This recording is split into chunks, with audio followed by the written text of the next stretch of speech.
The night air over the Nile River was still warm even long after sunset. The heat of the day remained trapped inside the stone walls and mud brick homes of the sleeping city. Narrow streets rested in silence beneath a sky crowded with stars. Somewhere far beyond the dark riverbanks, a dog barked once and then fell quiet again. The water moved slowly through the blackness, soft and patient, carrying the smell of wet reeds and cool mud along its surface. Inside a low house near the temple district, a woman named Henut was already awake. She sat quietly on a woven reed mat while the rest of the room remained wrapped in darkness. Her husband still slept beside the far wall. 2 children lay curled beneath thin linen cloths near the doorway. The room smelled faintly of old smoke from the cooking fire that had burned earlier in the evening. Clay jars lined one wall beside baskets filled with onions and grain. Dust rested over everything in a thin soft layer. Henut listened carefully to the sleeping sounds around her before standing slowly to begin her work. Outside, the city remained mostly silent. Only a few oil lamps flickered in distant windows near the temple storehouses. The temple kitchens would soon come alive. Hundreds of workers would need food before sunrise. Bread had to be baked. Beer had to be poured into jars. Fish had to be cleaned beside the river. Dates and figs had to be sorted into baskets for the laborers who repaired temple walls beneath the heavy sun. Every day began this way.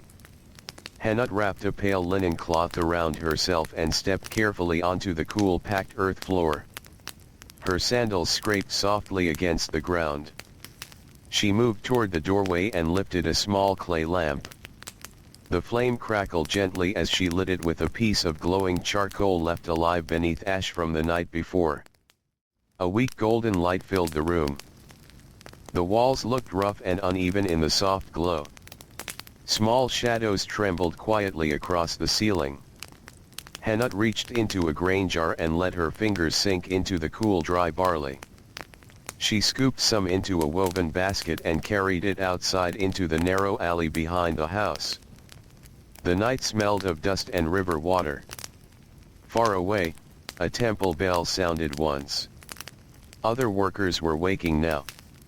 Soft footsteps echoed through the streets. Someone coughed behind a nearby wall. A donkey shifted restlessly beside a stable. Low voices drifted from neighboring homes where women and servants prepared for another long day of labor.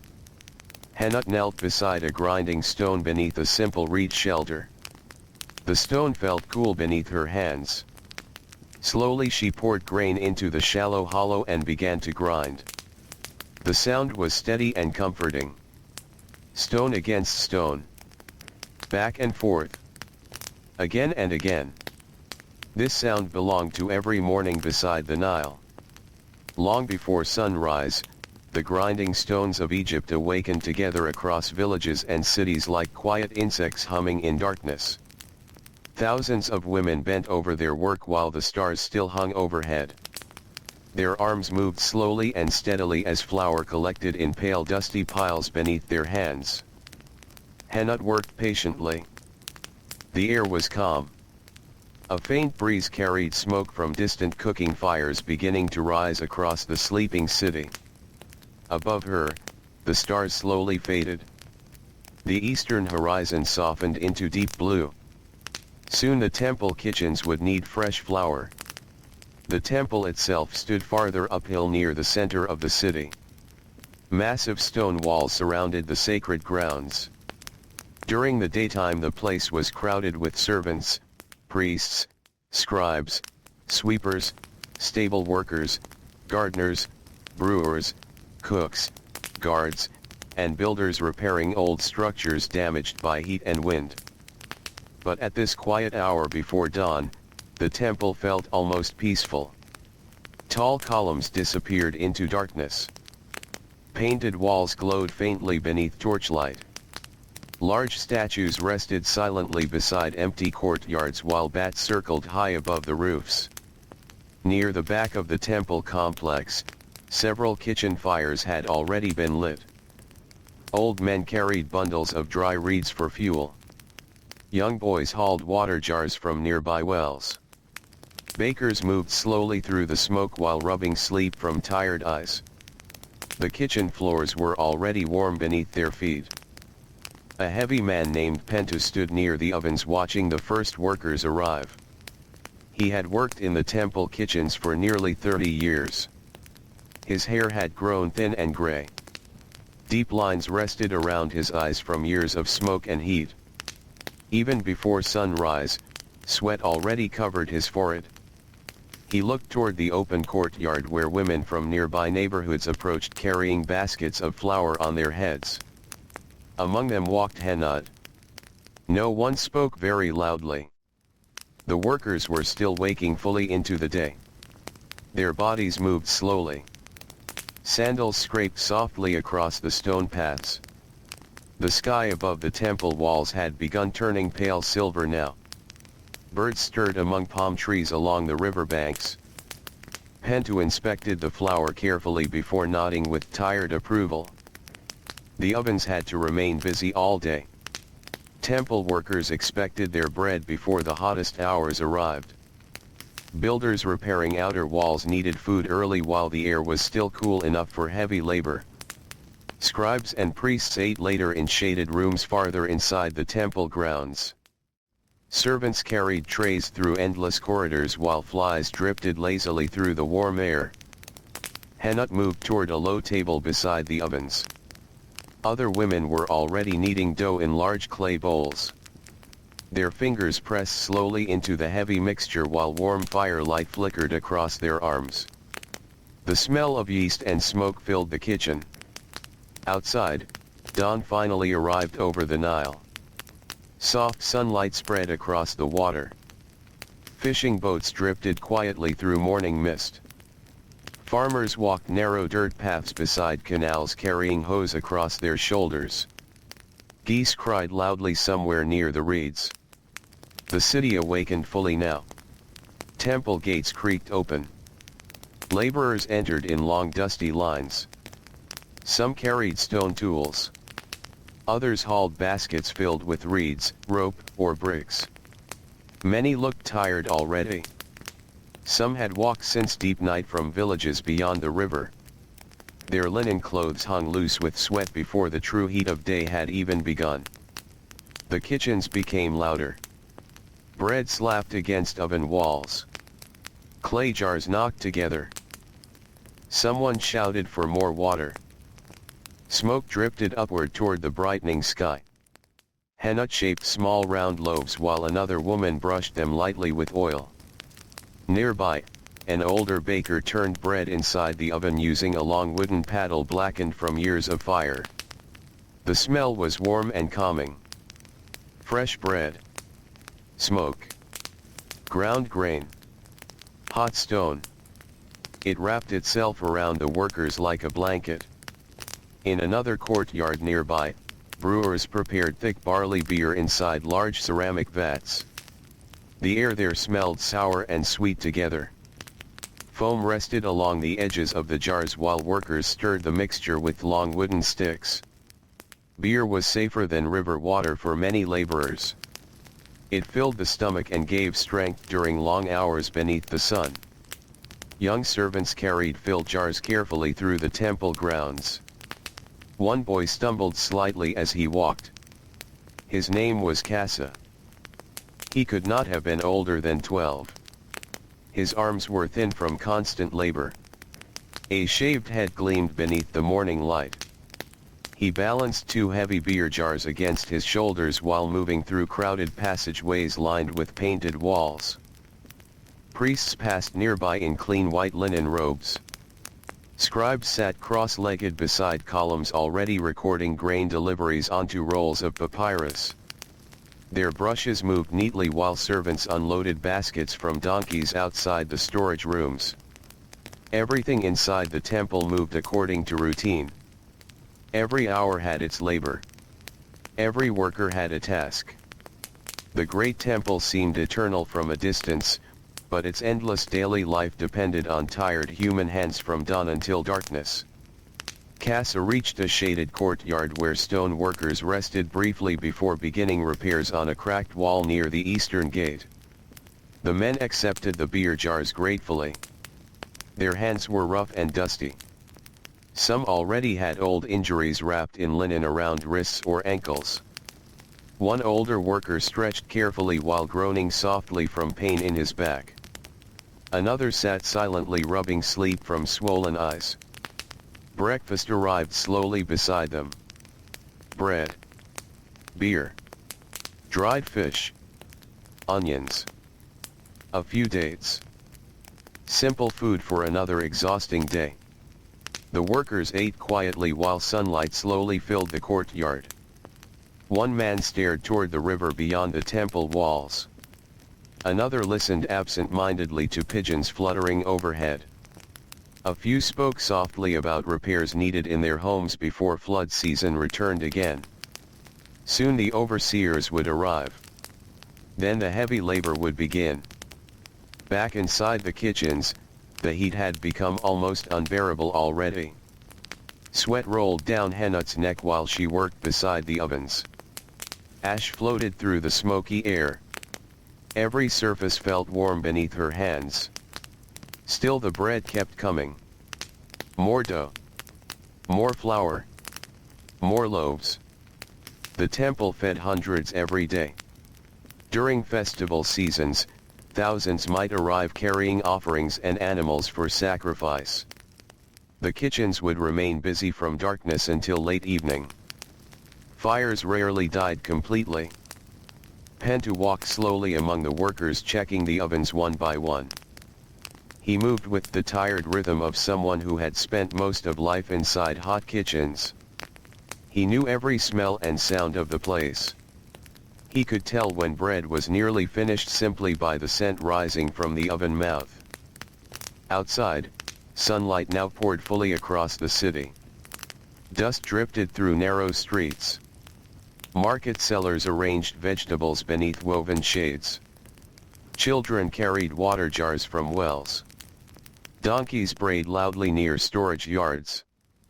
And beyond everything, the Nile moved slowly and endlessly beneath the growing heat of another Egyptian day. Near the riverbank, fishermen hauled wet nets onto muddy ground. Silver fish flashed in the bright morning sun while birds circled overhead waiting for scraps. The fishermen worked quietly with tired eyes. Most had risen hours earlier while the stars still reflected on the water. An older fisherman named Didu sat repairing torn netting beside his small boat. His fingers moved carefully through the rough fibers. Beside him rested a clay bowl containing yesterday's leftover bread soaked in watered beer.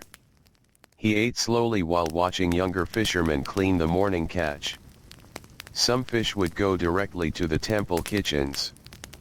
Others would travel into crowded markets deeper in the city. The smell near the river was strong now. Fish scales.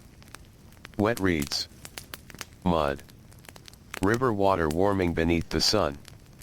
Yet beneath it all came the comforting smell of baking bread drifting from the temple district uphill. Didu closed his eyes briefly and listened. He could hear distant hammering already beginning from construction crews inside the temple walls. Stone against stone. Voices calling instructions. Sandals scraping over dusty ground. Another long day had begun for everyone. By mid-morning the heat settled heavily across the city. The bright white walls reflected sunlight into every narrow street. Workers wrapped linen cloth around their heads for shade. Dogs rested beneath carts with tongues hanging from exhaustion. Flies gathered around market stalls where merchants sold onions, cucumbers, lentils, and dried fish. Inside the temple kitchens the fires roared constantly. The air shimmered with heat. Henut carried baskets of finished bread toward a storage room lined with shelves. The loaves were warm against her arms. Their smell filled the narrow hallway as she walked. She passed servants carrying bundles of leeks and garlic from nearby gardens. Others hauled water jars balanced carefully against shoulders already sore from labor. No one moved quickly anymore. The heat slowed everything. Even voices became quieter during these hours. In a shaded corner near the rear courtyard, several kitchen workers paused briefly to eat their own meal. They sat on overturned baskets beside the wall where a small patch of shadow offered relief from the sun. Hannah joined them silently. She tore apart a loaf of coarse bread and dipped it into thick bean stew from a shared clay bowl. The food was plain but filling. Nearby, another woman peeled onions while wiping sweat from her face. No one spoke much. They were too tired already. From somewhere deeper inside the temple came the faint sound of chanting priests. The steady voices floated through the warm air like distant humming. Incense drifted slowly above the courtyards. For a few moments, the workers simply rested. A light wind moved across the city carrying fine dust from the roads outside the temple walls. Palm leaves rustled softly near the river. Far away, someone played a reed flute with slow wandering notes that rose and faded gently into the afternoon heat. Casa the servant boy sat alone near a water jar rubbing his aching shoulders. He still had many hours left before nightfall. Soon more bread deliveries would need carrying to workshops and storage rooms. The temple scribes would request meals before evening prayers. Animal keepers needed food for stable workers. Guards stationed beside the gates would expect beer before sunset. The temple never truly rested. Not even at night. As the afternoon deepened, shadows slowly stretched across the stone courtyards. The worst of the heat began to loosen its grip on the city. Workers breathed a little easier. Some construction crews paused while others continued carefully shaping limestone blocks beneath shaded cloth canopies. Inside the kitchens, preparations for the evening meal quietly began. More grain. More vegetables. More fish cleaned beside water basins. The rhythm continued endlessly. Hannah washed her hands in cool water and stepped briefly into the outer courtyard. The sunlight there had softened now into warm gold. Dust floated gently through the air. She looked toward the Nile where boats drifted lazily beneath the lowering sun. For a moment everything felt calm. The city breathed slowly in the fading light. Smoke rose from hundreds of cooking fires across distant rooftops. Families would soon gather inside mud brick homes for their evening meal. Children would fall asleep beside tired parents while insects hummed outside beneath the warm darkness. But for now, the temple workers continued their labor. The ovens still glowed. The bread still baked. And the ancient city moved quietly onward beneath the endless sky of Egypt.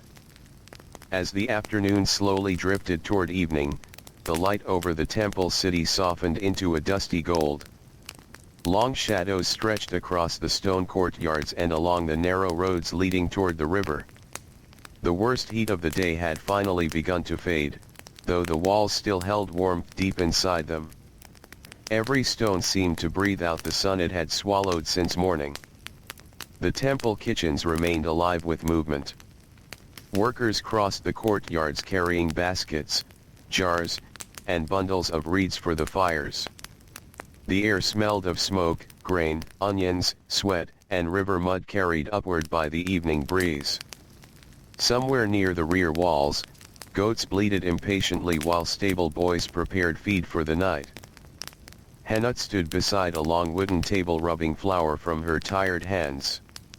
Her shoulders ached from hours of kneading dough and carrying heavy baskets through the smoky kitchen halls. A thin layer of white dust covered her arms and clung to the folds of her linen clothing. Beside her, another woman slowly chopped leeks with a worn bronze knife. The blade moved carefully against the wooden board. Nearby, two older workers sat on low stools sorting lentils into shallow clay bowls while speaking quietly about rising river water farther south. Their voices blended gently with the endless sounds of the kitchens. Fire crackling. Clay jars scraping stone floors. Water pouring. Footsteps moving slowly through corridors. The temple itself seemed to breathe through these sounds. As daylight faded, fresh meals were prepared for the evening workers who would remain inside the temple through the night. Guards stationed beside the gates expected food before darkness. Priests performing late rituals would eat afterward in shaded chambers filled with incense smoke and oil lamps.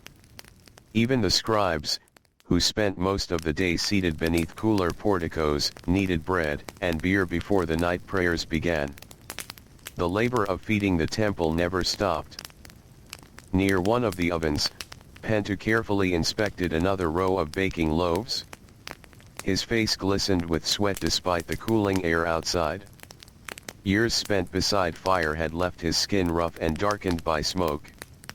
He moved more slowly now than he once had, but his hands still knew every rhythm of the kitchen. He pressed gently against one loaf and listened to the hollow sound beneath the crust. Satisfied, he nodded quietly. A younger baker beside him yawned heavily while wiping ash from his arms. The day had been long already. But evening work often felt quieter. Slower. More peaceful. The frantic rush of morning feeding had passed. Now the kitchen settled into a calmer rhythm as darkness approached over the Nile. Outside the temple walls, the city changed with the fading light. Market sellers packed away vegetables into woven baskets. Dusty workers returned home through winding streets carrying tools across aching shoulders. Children chased one another through alleys while mothers called softly from doorways. The smell of evening meals drifted through the air. Roasted fish. Lentils boiling slowly in clay pots. Fresh bread cooling beside open windows. Garlic crushed with herbs. Smoke from hundreds of cooking fires rose gently into the darkening sky. Near the riverbank, fishermen pulled their boats ashore after long hours on the water. Nets hung dripping beside wooden poles while birds circled overhead searching for scraps left behind in the mud. Didu, the older fisherman, sat beside his boat with tired legs stretched toward the river. His fingers continued mending torn netting even in the fading light. Beside him rested a small oil lamp waiting for darkness. The Nile moved quietly nearby. Even after endless years, the river never hurried. Its slow water reflected the soft orange glow of sunset while reeds whispered along the banks. Insects drifted above the surface. Frogs called from muddy edges hidden beneath thick plants. Didu listened to the sounds of evening with half-closed eyes. Far uphill he could still hear faint hammering from temple repairs continuing late into the day. Workers there hurried to finish tasks before darkness fully arrived. Soon the stone yards would fall silent too. One by one, oil lamps appeared across the city. Tiny golden lights flickered in windows and doorways. The streets grew calmer. The heat loosened its grip completely now, leaving behind warm night air scented with dust and river water. Inside her home, Hanut's children were awake again after sleeping through the hottest part of the afternoon. Her daughter sat near the doorway threading beads onto a cord while her younger son played quietly with smooth river stones beside the wall. Hanut had not returned home yet. There was still work to finish. At the temple kitchens, large clay pots simmered slowly over low fires. Thick vegetable stew bubbled gently while cooks stirred it with wooden paddles. The smell filled the courtyard. Casa carried trays of bread through dim hallways lit by flickering lamps. His legs felt weak now after walking the temple grounds all day. Sweat dried against his skin beneath layers of dust. Each step across the stone floor sent small aches upward through his feet. Still, he continued. The older servants rarely complained openly.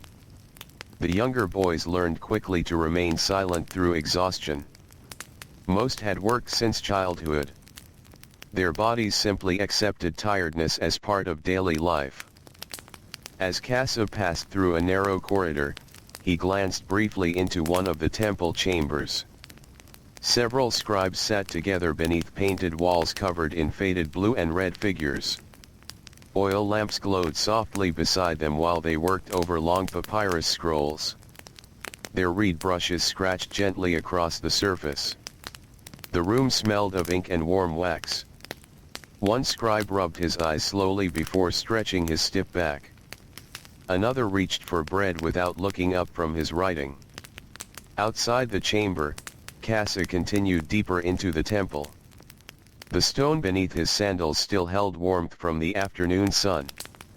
Night birds called softly from somewhere near the roof. The great temple seemed different after sunset. During daylight it was loud with labor and movement.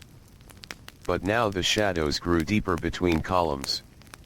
Torchlight flickered across enormous statues whose faces remained calm and unreadable in the darkness. The air cooled slowly. Incense drifted through the halls like pale smoke. Priests moved quietly through sacred rooms carrying small lamps before carved shrines. Their white linen robes glowed faintly in the low light. Sandals whispered softly across polished floors. Farther away, in the workers' courtyards near the kitchens, the atmosphere remained simpler. Tired men sat beside walls eating their evening meal from shared bowls. Some leaned back with eyes half closed. Others spoke quietly about family matters, damaged roofs, aching joints, or next season's flood water. An old laborer named Nabur sat cross-legged near the ovens with a cup of beer resting between his hands. His face looked worn from years beneath the sun. Deep wrinkles crossed his cheeks and forehead. One knee remained swollen from an old injury suffered while carrying limestone blocks many years before. Tonight he ate slowly. Bread softened in stew. A few onions. Small salted fish. Enough to quiet hunger before sleep. He listened to the younger workers nearby speaking in low tired voices. One worried about his sick daughter. Another complained softly about sore hands blistered from rope work near the docks. The conversations rose and faded like distant water. No one had energy for loud talk after such a long day. Above them, the night sky deepened into dark blue. Stars slowly appeared over the temple walls. The smell of warm bread still drifted from the kitchens. Hanut finally stepped outside into the evening air carrying an empty basket beneath one arm. Her body felt heavy now. Smoke clung to her hair and clothing. She paused beside the courtyard entrance and looked toward the river where moonlight had begun shining softly across the water. For a moment she simply stood there breathing slowly. The night breeze touched her face. After hours beside hot ovens, the cooler air felt gentle and comforting.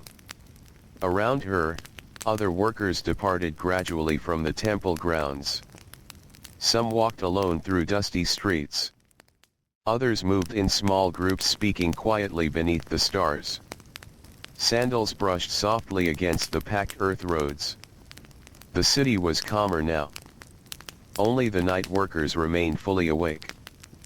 Near the outer walls, guards settled onto low stools with spears resting beside them. Stable boys checked animals one final time before sleep. Bakers prepared grain for the next morning's work.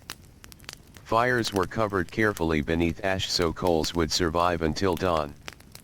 The cycle never truly ended. Even now, while most of the city prepared for rest, tomorrow's labor had already begun quietly inside the temple kitchens. Hanut started the long walk home. She passed narrow houses crowded close together beneath the moonlight. Warm light glowed faintly through woven reed windows. Inside, families gathered around evening meals while tired children drifted toward sleep. The smells of home cooking filled the streets. Lentils, garlic, flatbread, roasted birds, fish soup simmering slowly. A baby cried somewhere behind a wall before falling quiet again. Further ahead, an old woman sat outside her doorway weaving baskets by lamplight. Her fingers moved slowly but steadily. Beside her, a cat watched insects flutter around the flame. Hannah continued walking. Dust cooled beneath her sandals now. The sky overhead seemed endless and peaceful. At last she reached her home near the edge of the temple district. Her children looked up immediately as she entered. Her son ran forward sleepily while her daughter smiled from beside the wall. The room smelled faintly of warm bread and smoke. Her husband sat quietly near the doorway repairing a broken tool handle beneath the light of a small oil lamp. He looked tired too. Most people in the city carried exhaustion inside their bodies like an old familiar weight. Hannah sat down slowly beside her family. For a little while, no one spoke much. The quiet itself felt comforting. Outside, the city settled deeper into night. Along the Nile, boats rocked gently against wooden posts. Palm leaves rustled softly in the breeze. Frogs continued calling from the dark reeds beside the water. Inside the temple, only scattered lamps still glowed between the columns. The massive kitchens had grown quieter now. Fires burned low beneath clay ovens. A few workers prepared grain in silence for the coming dawn. Penta remained there still, sitting alone beside the warmth of the ovens while rubbing his aching hands.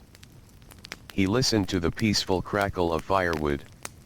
The night smelled of ash and fresh bread. Tomorrow, before sunrise, everything would begin again. More grain to grind. More fish to clean. More bread to bake. More beer to pour for tired laborers beneath the burning Egyptian sun. And across the sleeping city, thousands of workers slowly closed their eyes while the Nile continued its endless movement through darkness beside them. Distant forgotten age. Long after most of the city had fallen asleep, the Nile continued moving quietly through the darkness. Moonlight rested softly across the slow water. Reeds bent gently in the warm night breeze. Along the muddy banks, small insects drifted through the silver light while frogs called steadily from hidden pools beneath the plants. The great temple stood silent above the river. Its enormous columns cast deep shadows across empty courtyards. Stone statues watched over dark passageways lit only by a few weak oil lamps that trembled in the night air. During the daytime, the temple felt crowded and heavy with labor, but now it seemed older and calmer, as though the building itself had grown tired. Most workers had returned home hours earlier. Only a few remained awake. Near the kitchen ovens, two young assistants sat quietly grinding grain for the coming morning. Their movements were slow with exhaustion. Neither spoke much. The sound of stone against stone echoed softly through the nearly empty room. A thin layer of flour dust floated through the warm air. Nearby, Penta rested against the wall with eyes half closed. The heat from the oven still surrounded him even though the fires had been lowered beneath ash for the night. He listened to the familiar sounds of late darkness inside the kitchens. The scrape of grinding stones. The soft crackling of hidden coals. Distant footsteps somewhere deep inside the temple. Occasionally a guard coughed in the outer courtyard. For many years, these sounds had filled nearly every night of his life. The temple kitchens never fully slept. Before dawn arrived, workers would again crowd the courtyards carrying baskets of grain and jars of water. The ovens would glow bright once more. Bread would rise beside the fires while laborers gathered at the gates waiting for food before another long day beneath the sun. Everything moved in circles. Endless circles. The Nile flooded and fell. Crops grew and dried. Children became workers. Workers became old. And still the bread baked each morning beside the river. Outside the temple walls, the city rested deeply now. The streets lay mostly empty beneath the moonlight. Dust settled quietly over doorways and rooftops. Donkeys slept beside carts. Dogs wandered slowly through narrow alleys searching for scraps left behind from the evening meal. Inside her small home, Hannah slept beside her children beneath thin linen cloths spread over woven mats. The room remained warm from the heat trapped inside the mud brick walls during the day. Through the open doorway drifted the smell of river water and distant smoke. Her husband snored softly near the far wall. The oil lamp had long since burned out. Only moonlight remained. Beyond the city, dark farmland stretched quietly along the riverbanks. Irrigation canals reflected pale silver beneath the stars. Palm trees swayed gently in the warm wind. Somewhere in the distance, a farmer checked water gates beneath the night sky while others slept inside low mud houses surrounded by sleeping goats and chickens. Even at this hour, some labor continued. The river demanded constant attention. Water levels shifted slowly through the canals. Small walls of mud needed repair. Boats arriving late from southern villages unloaded grain beneath torchlight along the docks. Near one landing area beside the Nile, several workers strained together carrying heavy sacks from a cargo boat toward nearby storehouses. Their sandals slipped against damp mud. Sweat glistened across tired shoulders despite the cooler air. An overseer held a small oil lamp while watching the work continue in silence. The smell there was thick and earthy. Wet rope. Fish. Mud. Grain dust. River reeds. One worker paused briefly to stretch his aching back before lifting another sack. His body moved slowly now after years of heavy labor beside the docks. The younger men still worked faster, but even they carried exhaustion in their eyes by the end of each day. Above them, stars covered the sky in endless numbers. The workers barely looked upward anymore. Most were too tired. Back inside the city, the quiet hours before dawn slowly approached. This was often the calmest time in ancient Egypt. The heat faded almost completely. The streets cooled. The loud voices of daytime disappeared. Even the animals seemed quieter beneath the darkness. Inside the temple kitchens, Pentu finally rose from the wall with a groan in his stiff knees. He stepped slowly toward the ovens. The air still smelled of fresh bread baked hours earlier. A few finished loaves rested cooling on wooden boards nearby. Their crusts had hardened gently during the night. Pentu checked the coals beneath the ash carefully. Still alive. Good. He added a few dry reeds and watched tiny flames begin licking upward once again. Soon the fires would need feeding for the morning baking. Already the eastern horizon showed the faintest pale hint of approaching dawn. Another day was beginning. The assistants grinding grain worked more steadily now as the hour grew closer. Outside the kitchens, servants stirred awake in sleeping corners beneath covered walkways. Some rubbed tired eyes before collecting water jars for the morning tasks ahead. The temple slowly awakened.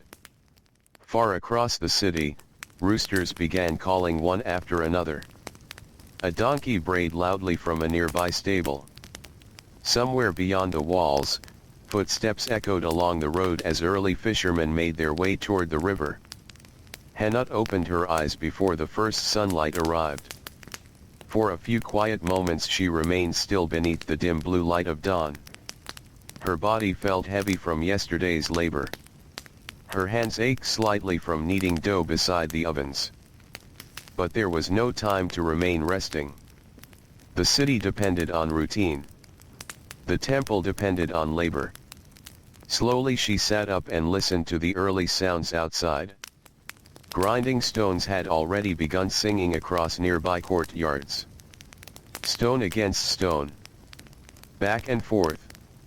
Steady and endless. Women throughout the neighborhood had awakened together before sunrise. Grain had to become flour before the ovens grew hot again. The smell of smoke already drifted into the room as cooking fires returned to life across the city. Hannah stood carefully and wrapped fresh linen around herself. The packed earth floor felt cool beneath her feet. Her children still slept quietly nearby with tangled hair spread across their mats. She watched them for a moment in the soft dawn light before stepping outside. The air felt gentle now. Not yet hot. A cool breeze moved from the Nile carrying the scent of wet reeds and mud. Above the rooftops, the sky slowly brightened from deep blue toward pale gold. Neighbors worked silently beside their own grinding stones. Some women nodded softly toward Hannah without stopping their labor. Everyone understood the rhythm of morning. No words were necessary. Nearby, an elderly man swept dust from the entrance of his home while coughing heavily into the dawn air. A pair of goats wandered slowly through the alley searching for scraps among broken pottery and straw. Farther uphill, the temple had already begun filling with movement again. Servants opened storage rooms. Guards changed positions beside the gates. Kitchen fires glowed brighter beneath rising smoke. The smell of fresh baking would soon spread across the city once more. Hannah lifted a basket of grain onto her shoulder and began walking toward the temple district. Sandals brushed softly against the dusty road. Around her, more workers emerged into the growing light carrying tools, baskets, ropes, and jars. Everyone moved slowly at first. The day had not fully awakened yet. At the riverbank, fishermen prepared small boats for another morning on the Nile. Didu sat inside his weathered boat untangling nets while the first sunlight touched the water around him. Mist drifted low above the river surface. Birds circled overhead calling into the pale sky. Nearby, younger fishermen pushed boats away from shore using long wooden poles. The water rippled softly beneath them. Didu looked toward the temple rising above the city. Even from the river he could already smell bread beginning to bake. The scent mixed with the cool smell of the Nile itself. For a few peaceful moments, the world still felt calm before the heat arrived. Then the labor began again. Inside the temple kitchens, the fires roared brighter with each passing moment. Workers carried sacks of flour across crowded courtyards while cooks prepared enormous clay bowls for dough mixing. Water splashed into basins. Bread slapped against wooden tables. The ovens glowed orange inside the dim smoky rooms. Pentu moved steadily among the workers despite the stiffness in his joints. His tired eyes watched every task carefully. He knew exactly how much bread would be needed today. Stone workers repairing northern walls required extra rations. Priests expected special offerings for evening rituals. Several officials from another city had arrived during the night and would need meals served in the shaded chambers near the temple gardens. Everything had to be prepared correctly. The kitchens became louder as dawn fully arrived. Voices echoed through the smoke. Clay jars knocked together. Children carried bundles of reeds for fuel. Servants hurried through narrow passages with baskets balanced carefully against shoulders. Hannah joined the others beside the kneading tables. The dough felt cool and heavy beneath her fingers. Flour dust rose softly into the warm air while she worked. Nearby, another woman hummed quietly beneath her breath without realizing it. Outside, the first laborers gathered beside the gates waiting for breakfast before beginning work. Some leaned against the walls with sleepy eyes. Others stretched sore backs or rubbed swollen hands. A few younger workers laughed softly together while sharing onions from a cloth sack. The smell of bread drifting from the kitchens reached them all. Warm. Comforting. Familiar. For many workers, that smell marked the true beginning of each day. Soon servants emerged carrying baskets stacked high with fresh loaves. Beer jars followed behind them. The laborers accepted the food quietly, already thinking ahead toward the long hours of heat and exhaustion waiting beneath the rising sun. One stone worker sat cross-legged beside the wall while eating slowly. His hands were covered in small white scars from years shaping limestone blocks. Dust already clung to his legs before work had even begun. Nearby, another worker soaked bread inside beer to soften it for old teeth worn down by coarse grain. No one hurried through breakfast. The day ahead was long enough already. Above the temple, sunlight spread wider across the city. The roofs brightened. The roads filled gradually with movement. Market sellers opened stalls beneath woven shades. Donkeys carried vegetables through crowded streets. Children fetched water from wells while mothers shouted gentle instructions behind them. The calm coolness of dawn slowly disappeared beneath growing heat. And through it all, the temple kitchens continued their endless work beside the Nile River, feeding the tired hands that kept ancient Egypt alive one quiet day after another. By the time the sun had fully risen above the eastern desert, the cool softness of dawn was already fading from the city. Warm light spread across the temple walls and settled over the crowded streets below. Dust lifted slowly beneath hundreds of moving sandals. The roofs of mud brick homes glowed pale beneath the growing brightness. Along the riverbanks, fishermen wiped sweat from their necks even before the morning had properly begun. The day would be hot again. Everyone could already feel it. Inside the temple kitchens, the ovens roared with steady heat. Smoke drifted upward through openings high in the walls while workers moved through the haze carrying baskets of bread and jars of beer. The stone floors felt warm beneath tired feet. Hannah pressed another round of dough flat against the table while listening to the sounds around her. Wood scraping. Fire crackling. Voices calling quietly through smoke. The soft slap of dough against stone. Everything moved with practiced rhythm. No one needed long instructions anymore. Most workers had repeated these same tasks for years. Their hands understood the work before their minds fully awakened each morning. Nearby, a young girl named Tia carefully brushed ash away from the oven mouths using a bundle of palm fibers. She was only 13 and still new to the temple kitchens. The heat often overwhelmed her by midday, but she worked quietly without complaint. Her shaved head gleamed with sweat in the firelight. An older baker handed her another tray of dough. She nodded silently and continued. Outside the kitchens, the temple courtyard slowly filled with daytime noise. Stone workers crossed open spaces carrying tools over their shoulders. Priests moved between shaded halls in bright white linen.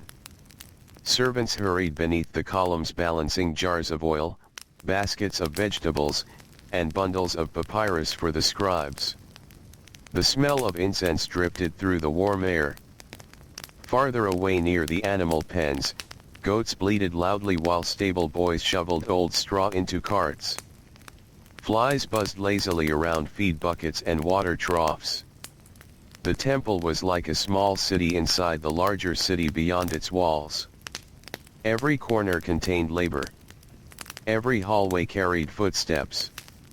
Even the quiet gardens hidden behind the sacred chambers required gardeners to water plants before the heat grew too fierce.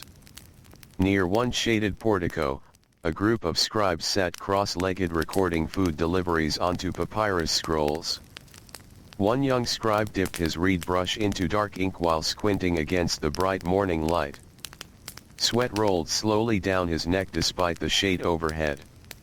Beside him rested neat stacks of grain records and lists of worker rations. Bread. Beer. Fish. Onions. Figs. Oil. Everything entering or leaving the temple had to be counted carefully. The temple fed many mouths every day. Not only priests and officials, but laborers, sweepers, guards, servants, brewers, stable workers, gardeners, fishermen, and wandering workers hired for repairs during flood season. Food was constant work.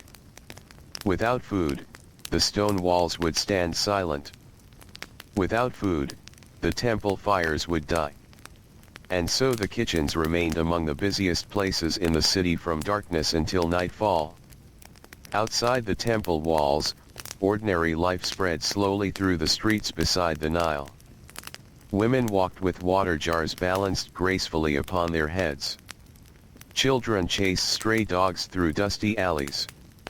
Old men sat beside market entrances chewing slowly on dates while discussing river levels and crop rumors from villages farther south.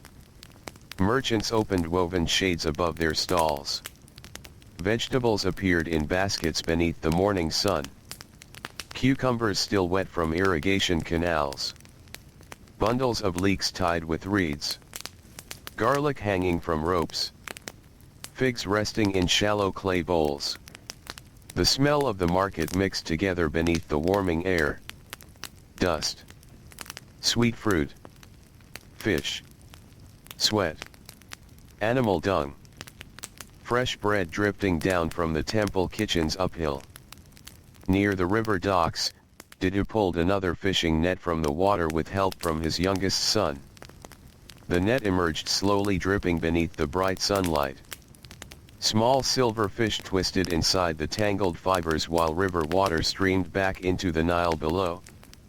Didu's hands moved automatically. Untangle. Pull. Sort. Throw aside broken reeds caught in the net. Years beside the river had made the motions feel almost dreamlike. His body worked even while his thoughts wandered elsewhere. He listened to distant sounds rising from the city. Hammering from temple repairs. Voices from market stalls. Donkeys groaning beneath heavy loads. The Nile carried all these sounds softly across the water. Nearby, another fisherman cleaned fish with a bronze knife while sitting knee-deep in mud beside his boat. Birds waited close by hoping for scraps. Their sharp cries echoed across the riverbank. The sun climbed higher. The coolness of morning disappeared completely now. Heat settled across everything. Workers wrapped linen cloth around their heads. Sandals kicked up dry dust from the roads. Dogs searched desperately for shade beneath carts and walls. Inside the temple kitchens, the air became almost unbearable. The ovens burned constantly. Sweat soaked through linen clothing. Flour clung to damp skin. Smoke drifted thickly through the room until eyes stung from exhaustion. Henut carried a heavy basket of finished bread through one narrow corridor toward the storage rooms. Her arms trembled slightly from fatigue. The bread smelled warm and earthy beside her face. As she passed an open doorway, she glanced briefly into one of the inner courtyards. Several stone workers rested there beneath a cloth canopy stretched between columns. Their bodies shone with sweat and limestone dust. One man drank deeply from a beer jar while another rubbed aching wrists wrapped in old linen strips. Nearby, a servant distributed onions and coarse bread for the midday meal. The workers ate silently. Too tired already for conversation. One younger laborer leaned back against the wall and closed his eyes for a moment while chewing slowly. The morning sun had already drained much of his strength. The heat of Egypt demanded patience from every body. Nothing moved quickly once midday approached. Even voices seemed softer beneath the burning sky.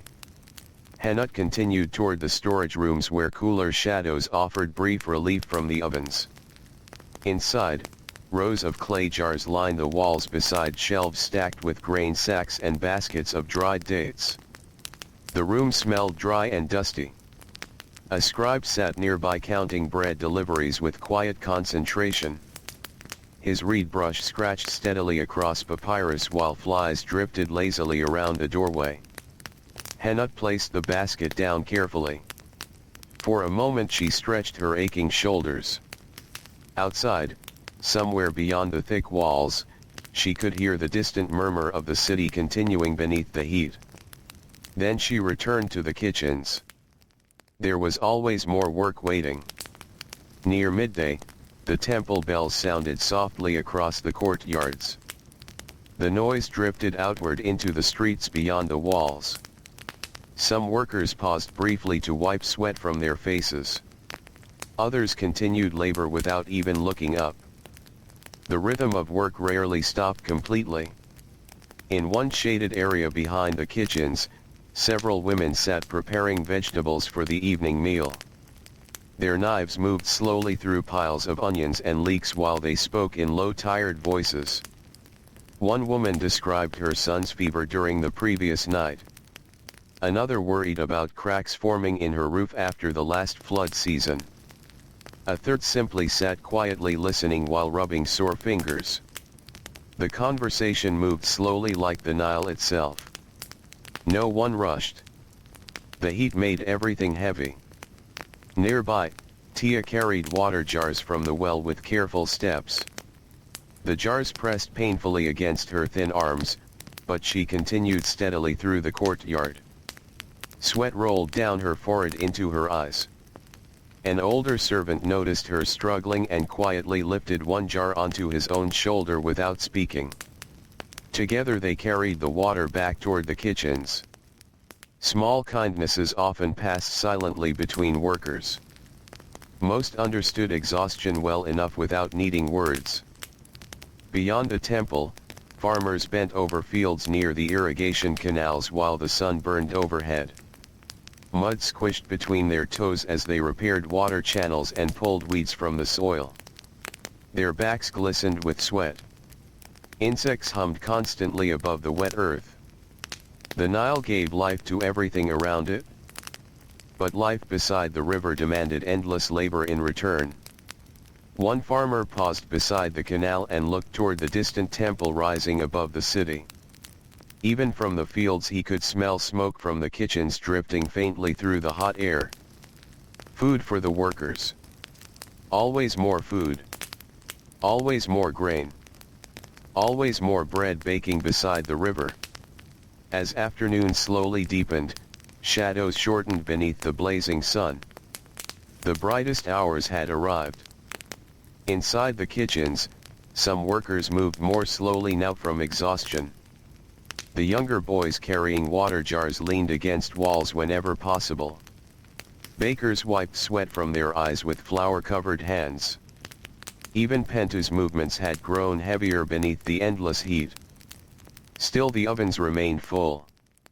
The work continued. A fresh batch of fish arrived from the river docks wrapped in damp reeds. Servants cleaned them beside stone basins while cats gathered hopefully nearby. The sharp smell of fish mixed with smoke and baking bread. Henut sat briefly beside the wall while shaping dough into small flat loaves. Her fingers moved automatically after so many years. Outside the doorway, bright sunlight flooded the courtyard so strongly it almost hurt to look toward it. Beyond that sunlight waited more workers. More hungry mouths. More labor stretching toward evening.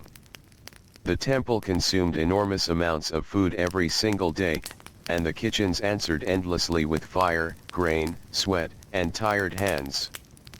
Far away, the Nile continued flowing slowly beneath the afternoon sun, calm and patient beside the ancient city. The afternoon heat settled over the city like a heavy blanket. By this hour, even the wind seemed tired. The bright sky above the Nile had turned pale and almost white beneath the burning sun. Dust hung motionless over the roads. Palm leaves barely stirred beside the canals. Along the crowded streets below the temple walls, people moved more slowly now, searching for shade wherever they could find it. Inside the temple kitchens, the air felt thick enough to breathe like smoke. The ovens glowed fiercely along the walls. Heat rolled outward in slow waves that wrapped around every worker. Sweat darkened linen clothing. Ash clung to damp skin. The stone floors remained hot beneath worn sandals. Hannah leaned forward over the kneading table while shaping another row of loaves. Her arms ached deeply now. Every movement required effort. Still her hands continued working without pause, pressing and folding dough while the sounds of the kitchens moved endlessly around her. Water splashing into clay bowls. Bread crackling softly inside ovens. Servants crossing narrow hallways. Low tired voices drifting through smoke. The day stretched onward. Nearby, Pentu wiped his forehead with the edge of his sleeve before checking another oven. He bent slowly now, careful with his stiff back. Years of lifting grain sacks and standing beside fire had worn his body down little by little.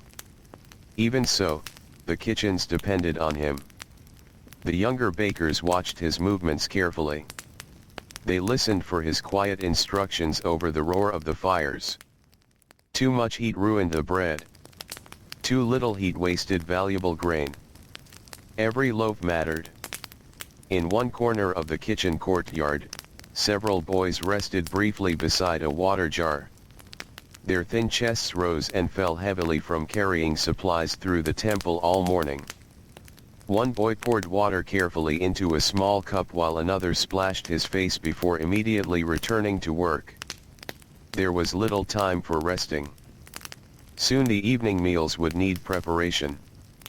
Beyond the kitchens, the temple itself seemed quieter during the hottest part of the day. Some priests remained inside cool inner chambers hidden from the sunlight. Scribes worked slowly beneath shaded porticos while flies drifted lazily through the warm air around them. Even the hammering from the repair crews had softened now. Stone workers paused often beneath cloth shelters stretched across the courtyards. Some sat silently eating dates and onions while rubbing sore hands coated in white limestone dust. One older worker removed his sandals and examined a blister forming along his heel. His feet looked swollen from years walking across rough stone beneath endless heat. Beside him, another laborer drank watered beer from a clay jar before passing it quietly to the next man. No one spoke loudly anymore. The afternoon drained strength from every body. Far below the temple district, the market streets had also grown slower and quieter. Merchants sat half asleep beside their stalls while the heavy sunlight poured across the city. Vegetables wilted slightly in the heat despite damp cloths laid across them. A woman selling figs waved flies away lazily with a palm fan. Nearby, a fish seller poured water over his baskets again and again to keep the smell from becoming too strong beneath the sun.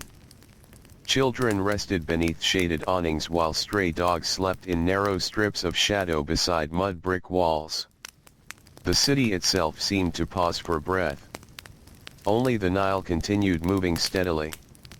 At the riverbank, Didu sat beneath a woven reed shelter repairing fishing hooks while his son cleaned the afternoon catch nearby. The smell of wet fish and muddy water filled the air around them. A warm breeze drifted slowly off the river. For a few moments, it felt almost cool against the skin. Boats moved quietly across the water carrying grain, vegetables, pottery, and bundles of reeds between villages along the Nile.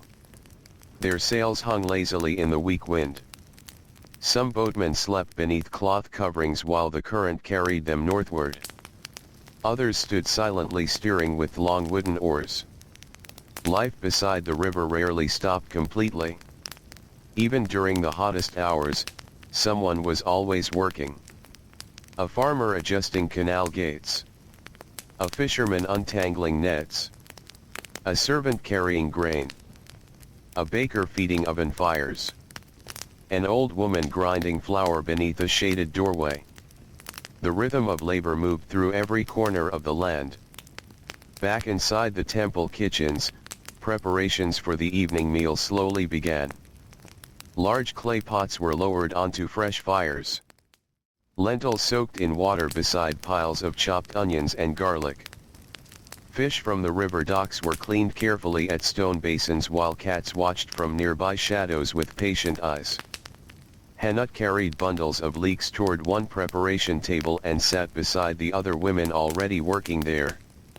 Their knives moved slowly through the vegetables. Slice. Gather. Drop into clay bowls. Repeat. The rhythm felt calm despite exhaustion. One woman hummed softly beneath her breath while another stared silently toward the courtyard with half-closed eyes. Smoke drifted overhead in thin gray layers. Tia entered carrying another water jar against her hip. Her face looked flushed from heat. Small strands of hair had begun growing back across her shaved head, darkened now with sweat. She lowered the jar carefully beside the cooking pots and sat briefly against the wall. For several moments she simply breathed. Hanut glanced toward her and offered a small piece of fresh bread left from the morning baking. Tia accepted it quietly. The warm bread softened slightly in her tired hands. Outside, a distant bell echoed through the temple grounds. The afternoon was slowly fading now. The worst heat would soon begin loosening its grip on the city. Already the sunlight had started turning deeper and softer across the upper walls. Long shadows stretched gradually through the courtyards. Workers noticed the change immediately. Bodies straightened slightly. Voices returned little by little. The promise of evening brought relief even before the air cooled. Near the northern wall, stone workers resumed heavier repairs now that the sun had shifted lower. Hammers rang more steadily across the temple grounds. Dust rose around the scaffolding while overseers watched carefully from shaded platforms. A young laborer carried limestone chips away in woven baskets balanced against his shoulders. Sweat ran down his arms, leaving pale trails through the white dust coating his skin. Nearby, an older worker sat rubbing his swollen wrists before standing slowly to continue shaping stone. Everyone measured time by the sun, by the heat, by the long path toward evening. Inside the temple kitchens, the smell of cooking lentils and onions slowly replaced some of the smoke from the bread ovens. Thick stew bubbled gently in large clay pots while workers stirred with long wooden paddles. The scent drifted through nearby hallways. Hungry workers passing through the courtyards lifted their heads slightly as they smelled the evening meal beginning. Some had eaten little since dawn. Heavy labor beneath the Egyptian sun emptied the body quickly. Pentu walked slowly among the fires, checking each pot with tired eyes. He tasted broth from one ladle and added more herbs from a small woven basket. Beside him, a young cook crushed garlic against stone while wiping sweat from his brow. The evening meal needed to feed many mouths once again. Temple guards, stone workers, servants, stable hands, scribes staying late with records, messengers arriving from distant villages. Even travelers seeking temporary shelter beside the temple walls sometimes received bread and watered beer after sunset. The kitchens prepared endlessly for human hunger. Outside, the city had begun awakening gently from the long afternoon stillness. Market voices grew louder again. Children returned to the streets chasing one another through drifting dust. Women appeared at wells carrying empty jars. Donkeys groaned beneath fresh loads of reeds and grain arriving before darkness. The lowering sun painted the mud brick walls in warm gold. Along the Nile, fishermen guided boats back toward shore while birds circled overhead searching for scraps. Water shimmered softly beneath the evening light. Didu pulled his final net from the river and stretched his aching back carefully. His hands smelled permanently of fish and river mud now after so many years.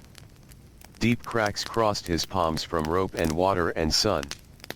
Still, the river remained familiar and comforting to him. He looked toward the temple again. Smoke still rose steadily from the kitchens uphill.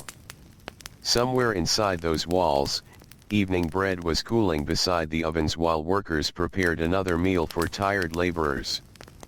The same labor repeated day after day, season after season, year after year. And somehow the rhythm itself became comforting. As sunset slowly approached, cooler air finally moved through the city. Palm leaves rustled softly again. Dust drifted gently across the roads. People breathed easier. Inside the kitchens, workers continued preparing trays and baskets for the evening distribution. Hannah arranged loaves beside jars of beer while servants waited nearby to carry them across the temple grounds. Her body felt heavy now. Every muscle ached from the long day beside heat and smoke. Yet outside the doorway, the sky had turned beautiful. Soft orange light rested across the courtyards. Birds crossed slowly overhead. And somewhere beyond the walls, the Nile flowed quietly through the ancient land as it always had, calm beneath the fading sun. The sun lowered slowly toward the western desert, and the hard brightness of the day softened at last. Warm orange light spread across the temple walls and spilled gently into the courtyards. The stone columns glowed beneath the fading sky. Long shadows stretched over the dusty roads leading down toward the Nile. The heat was still present, but it no longer pressed so heavily against the skin. Workers throughout the city felt the change immediately. Breathing became easier. Voices grew a little louder. Bodies straightened after hours bent beneath the sun. Inside the temple kitchens, evening meals were nearly ready. Large clay pots simmered quietly over lower fires now. Thick lentil stew bubbled beside roasted fish wrapped in reeds and herbs. Fresh bread cooled in tall woven baskets near the ovens while servants prepared trays for delivery across the temple grounds. The smell inside the kitchens had changed with the evening. Less smoke now. More cooked onions. Warm bread. Garlic. Herbs crushed beneath stone. Hannah stood beside one long table dividing loaves into baskets with steady tired hands. Her arms felt weak after the endless labor of the day. Flour still covered parts of her skin despite sweat and washing. Around her, the other workers moved more slowly now. The frantic rush of morning had passed long ago. Even the fires seemed quieter in the fading light. Nearby, Tia carried bowls toward the serving area while trying not to yawn. Her feet dragged slightly against the stone floor. The older women noticed but said nothing. Everyone understood this kind of tiredness. It belonged to the kitchens. To the temple. To Egypt itself. Pentu sat briefly beside the ovens while rubbing one swollen knee. Firelight flickered across his tired face. His eyes rested half-closed for several moments as he listened to the peaceful sounds around him. Wood crackling softly. Stew bubbling. Servants speaking quietly. Sandals brushing against stone. After so many years, the kitchens had become almost like another living creature to him. He knew its moods and rhythms better than his own body. At dawn, it roared awake. At midday, it groaned beneath the heat. And by evening, it settled into the slower, softer rhythm while darkness approached over the Nile. Outside the kitchens, temple workers gathered gradually for the evening meal. Stone laborers washed dust from their arms beside water basins. Stable hands fed animals one final time before nightfall. Guards changed positions beside the gates while servants lit oil lamps along the shaded hallways. The first lamps glowed warmly against the darkening stone. Golden light trembled across painted walls and carved statues. The temple began transforming from a place of sunlight into a place of shadow and firelight. Near the northern repair yard, workers sat together beneath a canopy eating quietly from shared bowls. Their bodies looked worn down by the day. White limestone dust covered their legs and arms. Some leaned silently against pillars while chewing slowly on bread softened in stew. One younger laborer stared upward at the evening sky as if too tired to speak. Another rubbed aching fingers swollen from carrying stone. The evening breeze moved softly through the courtyard, carrying the smell of cooking fires from homes across the city. For many workers, this was the gentlest hour of the day. Labor was nearly finished. Darkness would soon cover the city. And for a little while, tired bodies could finally rest. Far below the temple, the streets near the market had become lively again after the heavy afternoon heat. Merchants called softly to late customers beneath woven shades. Children chased one another between stalls while dogs wandered hopefully beneath tables searching for scraps. The smell of evening meals drifted through the warm air everywhere. Fish roasting over coals. Fresh bread cooling on cloths. Beans simmering slowly in clay pots. Dates and honey. Garlic crushed with herbs. Smoke rose upward from countless rooftops beneath the deepening sky. Women stood in doorways speaking quietly while pouring water over dusty floors to cool them before night. Old men sat outside small homes listening to distant sounds from the river. The city breathed differently at evening. More slowly. More peacefully. Near the Nile, Didu and his son finished unloading the final baskets of fish from their boat. The river reflected streaks of orange and purple now beneath the fading sunlight. Birds schemed low across the water searching for insects. The mud beneath the docks remained warm from the day. Didu stretched carefully before lifting another basket onto his shoulder. His back hurt constantly now.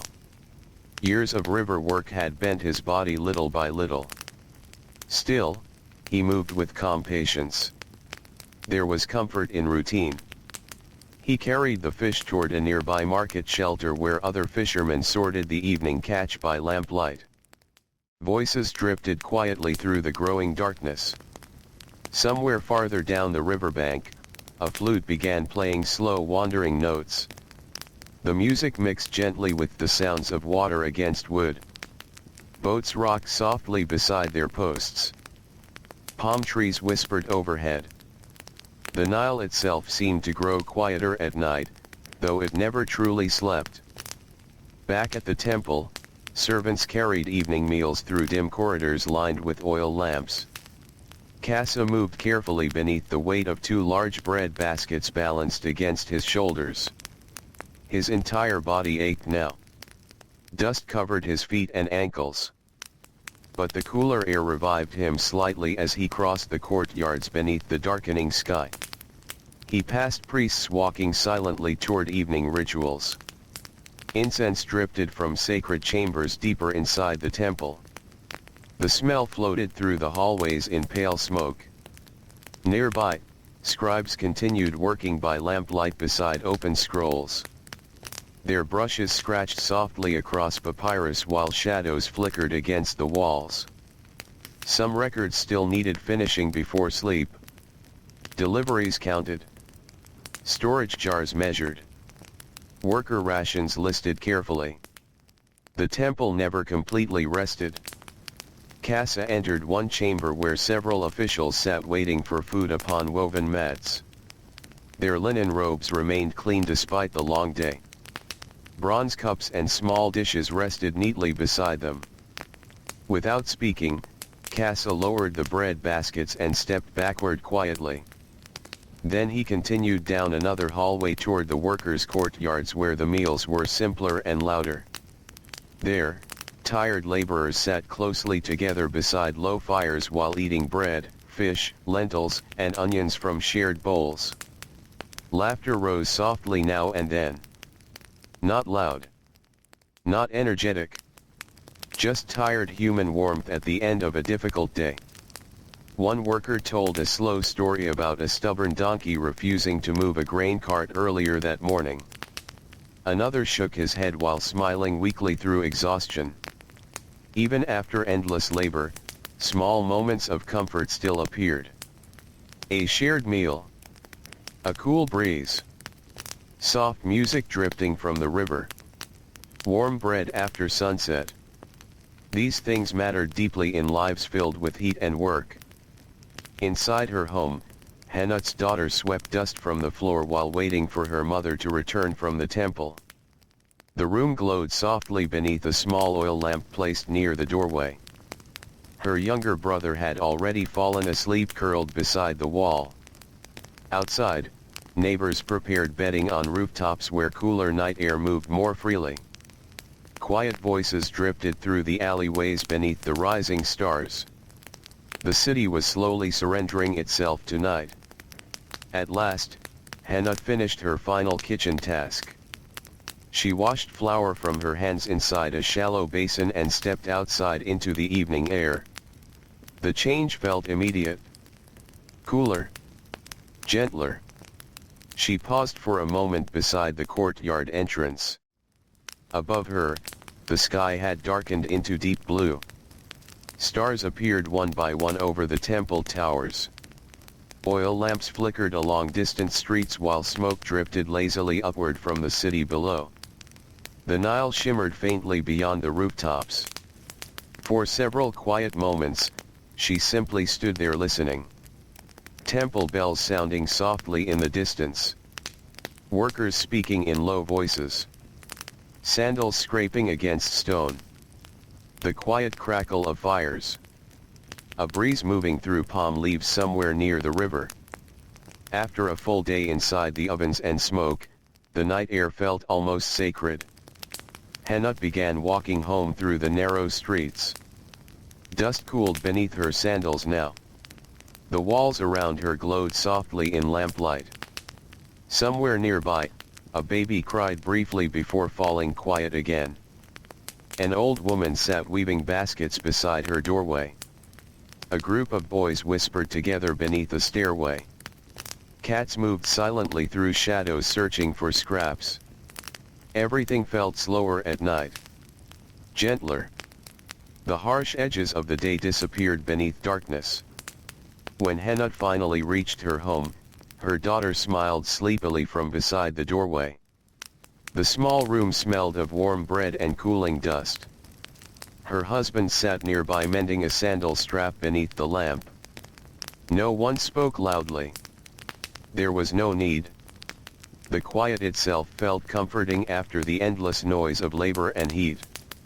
Outside, the Nile flowed softly through the ancient darkness while the temple kitchen settled briefly into silence before another day would begin again. The night deepened slowly over the Nile Valley. Above the city, the stars spread across the dark sky in endless numbers, bright and clear above the warm desert air. The moon had not yet risen, and so the streets remained dim except for the soft glow of oil lamps flickering in windows and doorways. The heat of the day still lingered inside the mud brick walls, but outside, a gentler breeze moved quietly through the narrow alleys and temple courtyards. At this hour, Egypt became softer. The shouting of merchants had faded. The hammering of stone workers had stopped. Even the donkeys and dogs resting beside the road seemed calmer now. Only certain sounds remained awake in the darkness. The steady whisper of the Nile. The crackling of small cooking fires dying slowly into ash. Low voices drifting from rooftops where families rested beneath the stars. And far uphill, from deep inside the temple district, the quiet breathing sounds of workers preparing for another dawn. Inside her home, Hanut sat beside the doorway while her children slept nearby. The oil lamp beside her burned low now, its flame trembling gently whenever the night breeze slipped through the room. Shadows moved slowly across the walls. Her husband had already fallen asleep. His tired hands still rested near the sandal strap he had been repairing earlier. Hanut leaned back against the cool mud brick wall and stretched her sore fingers carefully. Tiny aches traveled through her wrists and shoulders from the long hours spent kneading dough beside the ovens. She closed her eyes for a moment. Outside, someone walked slowly through the alley carrying water jars. Sandals brushed softly through dust. Somewhere farther away, a baby cried and then settled again. The city never became completely silent. Even in darkness, life continued moving quietly. Hannah reached for a small piece of leftover bread resting beside the lamp. It had grown slightly hard since evening, but she ate it slowly anyway while listening to the peaceful sounds outside. The bread smelled faintly of smoke from the temple ovens. That smell followed her everywhere now. It lived in her clothing, her hair, her hands. After years in the kitchens, even her dreams sometimes carried the scent of warm grain and ash. Far away near the river, Didu rested beside his boat beneath a woven reed shelter. The old fisherman often preferred sleeping near the Nile during warmer months when the breeze along the water remained cooler than the crowded city streets. His son slept nearby wrapped loosely in linen cloth. The river moved softly only a few steps away. Water touched the muddy shore in slow quiet rhythms. Didu stared upward at the stars while rubbing his tired hands together. Years of hauling wet nets had thickened his fingers and bent them slightly crooked. Deep cracks crossed his skin from rope burns, fish scales, mud, and endless sunlight. Still, the river had fed his family for generations. His father had fished these waters. And his father before him. The Nile shaped every life around it. Farmers depended on its floods. Temple kitchens depended on its fish. Boatmen depended on its currents. Children learned its smell before they could even walk. At night, the river became almost peaceful enough to feel sacred. Moonlight finally began rising slowly over the eastern horizon. Silver light spread gently across the water. Palm trees cast dark shadows along the banks. Reeds whispered softly beneath the warm breeze. Didu listened to frogs calling from hidden pools while sleep slowly crept over him. Tomorrow before dawn, he would wake again. Untangle nets. Push the boat into the water. Watch the sky brighten above the river. The same labor. The same rhythms. Again and again through the passing years. Back inside the temple district, a few workers still remained awake. Near the kitchens, two servants ground grain beneath the weak glow of oil lamps. Their tired bodies swayed slightly with the motion of the grinding stones. Back and forth. Back and forth. The sound echoed softly through the nearly empty courtyard. Pentu sat nearby on a low stool warming his hands beside a small fire. At night, his joints often stiffened painfully after long hours beside the ovens. He rubbed one knee slowly while staring into the glowing coals. Around him, the kitchens rested in temporary stillness. The great ovens no longer roared. Most fires had burned low beneath layers of ash. Rows of clay bowls sat stacked quietly against the walls. Bread baskets rested empty beside preparation tables dusted with flour. The silence felt strange after the chaos of daytime labor. Pentu almost preferred these quiet hours. During the night, the kitchens belonged only to a few exhausted workers and the soft sounds of sleeping fire. He could hear insects outside. Distant footsteps near the temple gates. A guard coughing somewhere beyond the columns. And beneath everything, faint and constant, the whisper of the Nile beyond the city. The temple itself looked enormous beneath the moonlight. Tall columns disappeared into darkness overhead. Painted walls seemed pale and faded beneath the silver glow. Giant stone statues watched silently over empty courtyards where only a few lamps still burned. Sometimes the younger workers felt uneasy walking through the temple at night. The shadows felt too deep, too ancient. But Pentu had spent most of his life here. The temple no longer frightened him. It simply felt old. Older than anyone living inside it. Older than memory. The night moved onward quietly. One by one, lamps burned lower across the city. Families sleeping on rooftops shifted beneath linen blankets. Warm wind drifted through open windows carrying the smells of dust, river water, and dying cooking fires. Near the markets, stray dogs wandered through empty streets searching for scraps left behind from the day. Cats climbed silently across rooftops hunting insects drawn to lamp flames. In one small home near the edge of the city, an elderly woman lay awake beside her sleeping grandchildren while grinding herbs for aching joints. The scent of crushed plants filled the tiny room. Elsewhere, a young mother rocked her feverish child gently while singing in a quiet, tired voice. Farther away, a laborer with swollen hands soaked them carefully in cool water after carrying stone beneath the sun all day. The city slept unevenly. Some deeply. Some lightly. Some not at all.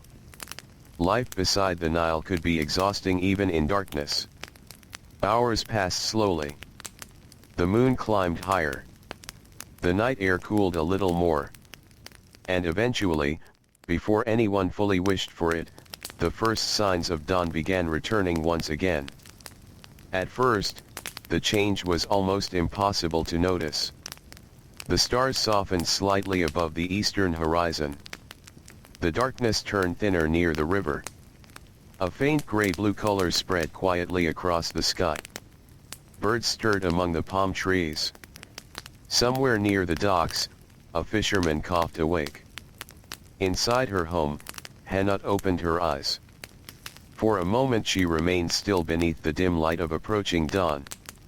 Her body still felt exhausted. Her shoulders ached. Her hands were stiff.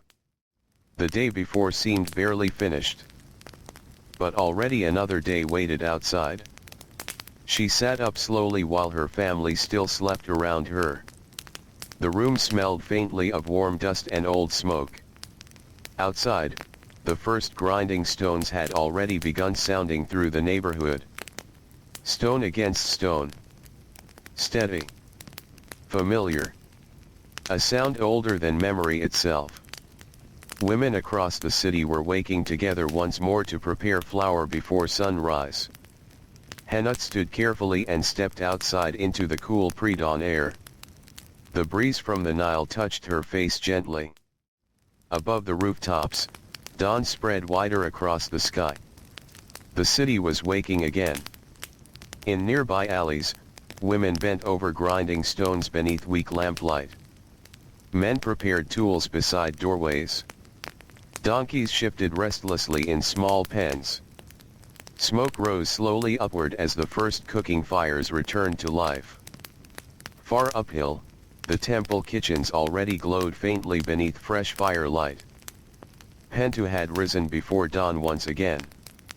The ovens needed feeding. The bread needed baking. Hundreds of workers would soon arrive hungry beneath the growing light. The endless rhythm continued beside the Nile. Grain becoming flour. Flour becoming bread.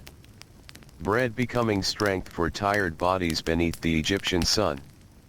And over the ancient city, the first sunlight slowly began touching the tops of the temple walls once again. The first sunlight arrived gently over the eastern horizon, touching the tops of the temple walls with pale gold. For a few quiet moments, the city seemed suspended between night and day. The air still carried some coolness from the darkness. Shadows stretched long across the narrow streets. Palm trees along the Nile stood motionless against the brightening sky while birds called softly from the reeds. Then the labor of morning began again. Across the city, grinding stones moved steadily beneath tired hands. Back and forth. Back and forth. The sound rolled through the waking neighborhoods like slow breathing. Smoke rose from cooking fires behind mud brick homes. Donkeys groaned awake beside storage yards. Men stepped into the streets carrying tools across their shoulders while women swept dust from doorways before the heat arrived. Near the riverbank, fishermen pushed narrow boats into the pale morning water. The Nile looked calm and silver beneath the dawn sky. Mist drifted low across the surface while reeds whispered softly in the breeze. Small ripples spread outward from wooden oars dipping carefully into the water. Didu stood at the edge of his boat tying knots into a repaired fishing net. His movements were slow from sleep and age. His back remained stiff from yesterday's labor. Still, his hands worked automatically. The river had taught him patience long ago. Nearby, younger fishermen laughed quietly while loading baskets and clay jars into their boats. One rubbed sleep from his eyes before pushing away from the muddy shore. The smell of the river felt fresh at this hour. Cool water. Wet reeds. Mud. Fish scales left behind from the previous evening. For a little while, before the full heat of day arrived, the Nile seemed peaceful enough to quiet every thought. Far uphill, the temple kitchens had already awakened fully. Smoke drifted from the oven rooms into the brightening sky. Workers crossed crowded courtyards carrying flour, water, vegetables, and bundles of dry reeds for the fires. Inside, the ovens glowed orange against the dim walls. Hannah entered through the rear courtyard carrying a basket of grain balanced against her hip. Her sandals brushed softly through the flour dust already coating the floor. The kitchen smelled familiar. Warm ash. Fresh dough. Smoke. Barley. The scent wrapped around her immediately, settling once more into her clothing and hair. Pentu stood near the oven speaking quietly with two younger bakers. His face looked tired even in the early morning light. Deep shadows rested beneath his eyes. But the work had begun, and work allowed little time for exhaustion. Already large bowls of dough rested beside the preparation tables. Women pressed their hands deep into the heavy mixture while servants hurried between storage rooms carrying fresh sacks of grain. The morning rhythm returned quickly. Water pouring into clay basins. Dough slapped against stone tables. Fire crackling louder as reeds fed the ovens. Voices echoing softly through smoke. Cass across the courtyard carrying beer jars suspended from a wooden pole balanced across his shoulders. The jars knocked gently together as he walked. His feet still hurt from the previous day. Blisters had formed along his heels beneath the rough leather sandals. But like everyone else in the temple, he kept moving. The day stretched ahead already. Near the outer gates, workers gathered slowly for the first meal. Stone laborers arrived carrying hammers and chisels wrapped in cloth. Stable workers rubbed sleep from their eyes while accepting warm bread from servants. Gardeners headed toward the temple orchards with baskets of tools and water jars.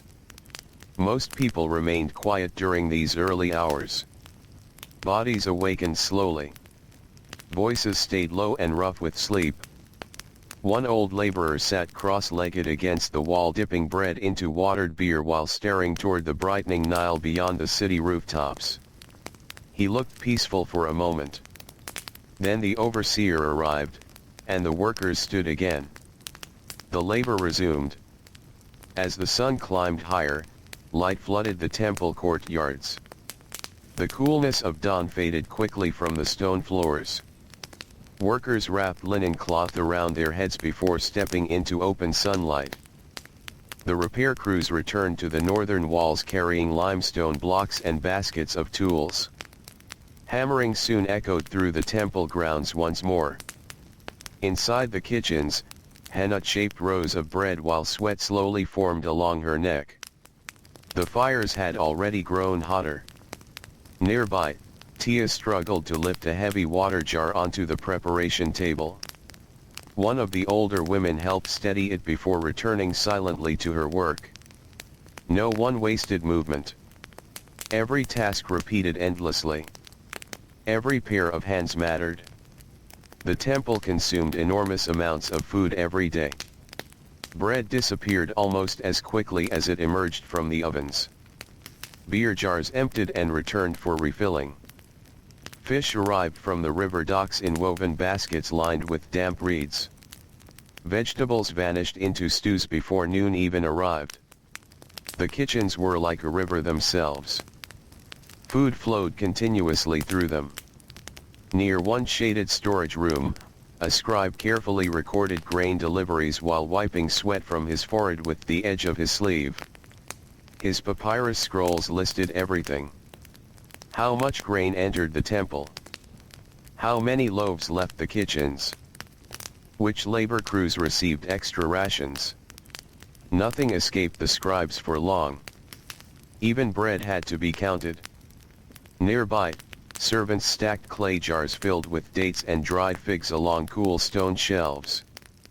Dust floated lazily through beams of sunlight entering from narrow windows above. The storage room smelled dry and earthy.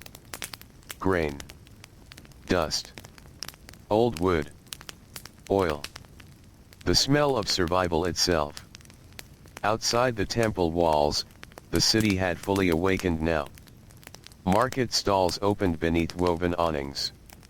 Vegetable sellers arranged onions and cucumbers into neat piles while fish merchants called softly toward passing workers. Children carried water jars through crowded streets. Donkeys moved slowly beneath loads of reeds and clay pottery. The smell of baking bread drifted down from the temple district into the lower neighborhoods. For many people, that smell marked the true beginning of morning. Near a public well, women gathered beside large clay jars while speaking quietly about family matters and rising river water. One complained about roof leaks during the previous flood season. Another worried over a sick child who had coughed throughout the night. A third simply listened while adjusting the linen cloth around her shoulders. The city lived through conversation as much as labor. Voices moved constantly through the streets. Soft voices. Tired voices. Patient voices shaped by heat and routine. As morning deepened, the sunlight sharpened across the rooftops. Dust rose higher from the roads. Flies gathered around market stalls. The first true warmth of the day settled over the city again.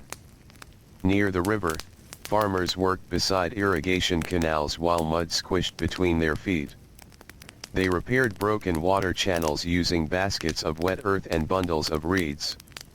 One farmer paused briefly to wipe sweat from his face before staring toward the temple above the city. Smoke still rose steadily from the kitchens. Always the kitchens. Always the ovens burning. The workers there labored as endlessly as the river itself. Back inside the temple grounds, servants distributed another round of bread and beer to stone crews preparing for the hottest hours ahead. One laborer tore apart his loaf slowly while sitting beneath a narrow strip of shade beside the wall. White dust coated his arms up to the elbows. Nearby, another worker rested his swollen hands in a bowl of cool water before returning to the scaffolding. The morning still felt manageable. But everyone understood what waited ahead. By midday, the heat would press down upon the city once more. The stone courtyards would shimmer beneath sunlight. The roads would empty. Bodies would grow heavy and slow. Still, the work would continue. Hannah carried another basket of fresh bread from the ovens toward the storage rooms while the smell of warm grain surrounded her. The loaves steamed softly in the morning air. Outside the doorway, sunlight flooded the courtyard in brilliant gold now. Workers crossed back and forth through the brightness carrying tools, water, grain, and bundles of reeds. The entire temple moved like one enormous living thing powered by tired hands and endless hunger. And beyond the walls, the Nile flowed quietly onward beside the ancient city, calm beneath the rising Egyptian sun. As the morning slowly moved toward midday, the sunlight over the Nile Valley became harder and brighter. The soft gold of dawn disappeared beneath a white burning sky. Heat rose from the stone streets in slow shimmering waves. Dust clung to sweaty skin and settled over rooftops, market stalls, and temple walls alike. The city had fully awakened now. Everywhere, people worked. Laborers hauled limestone across the temple courtyards. Farmers bent beside irrigation canals beneath the growing heat. Merchants called softly from shaded stalls while servants carried baskets of bread through crowded streets. And above all of it, the temple kitchens continued breathing smoke into the sky. Inside, the fires roared steadily. The ovens glowed deep orange behind blackened openings. Heat wrapped around the workers until it became difficult to tell where the fire ended and the air itself began. Hannah pressed her forearm briefly against her forehead to wipe away sweat before returning to the dough spread across the table. Her movements had become slower now. Not careless. Simply heavy. The morning labor had already drained much of her strength. Nearby, another woman stirred thick barley porridge inside a clay pot while smoke drifted around her face. Tia carried more flour from the storage rooms, leaving pale footprints across the dusty floor behind her. The kitchen smelled stronger as the day heated further. Smoke. Ash. Warm grain. Boiling onions. Fish roasting beside the ovens. The scents mixed together until they seemed to settle permanently into the stone walls themselves.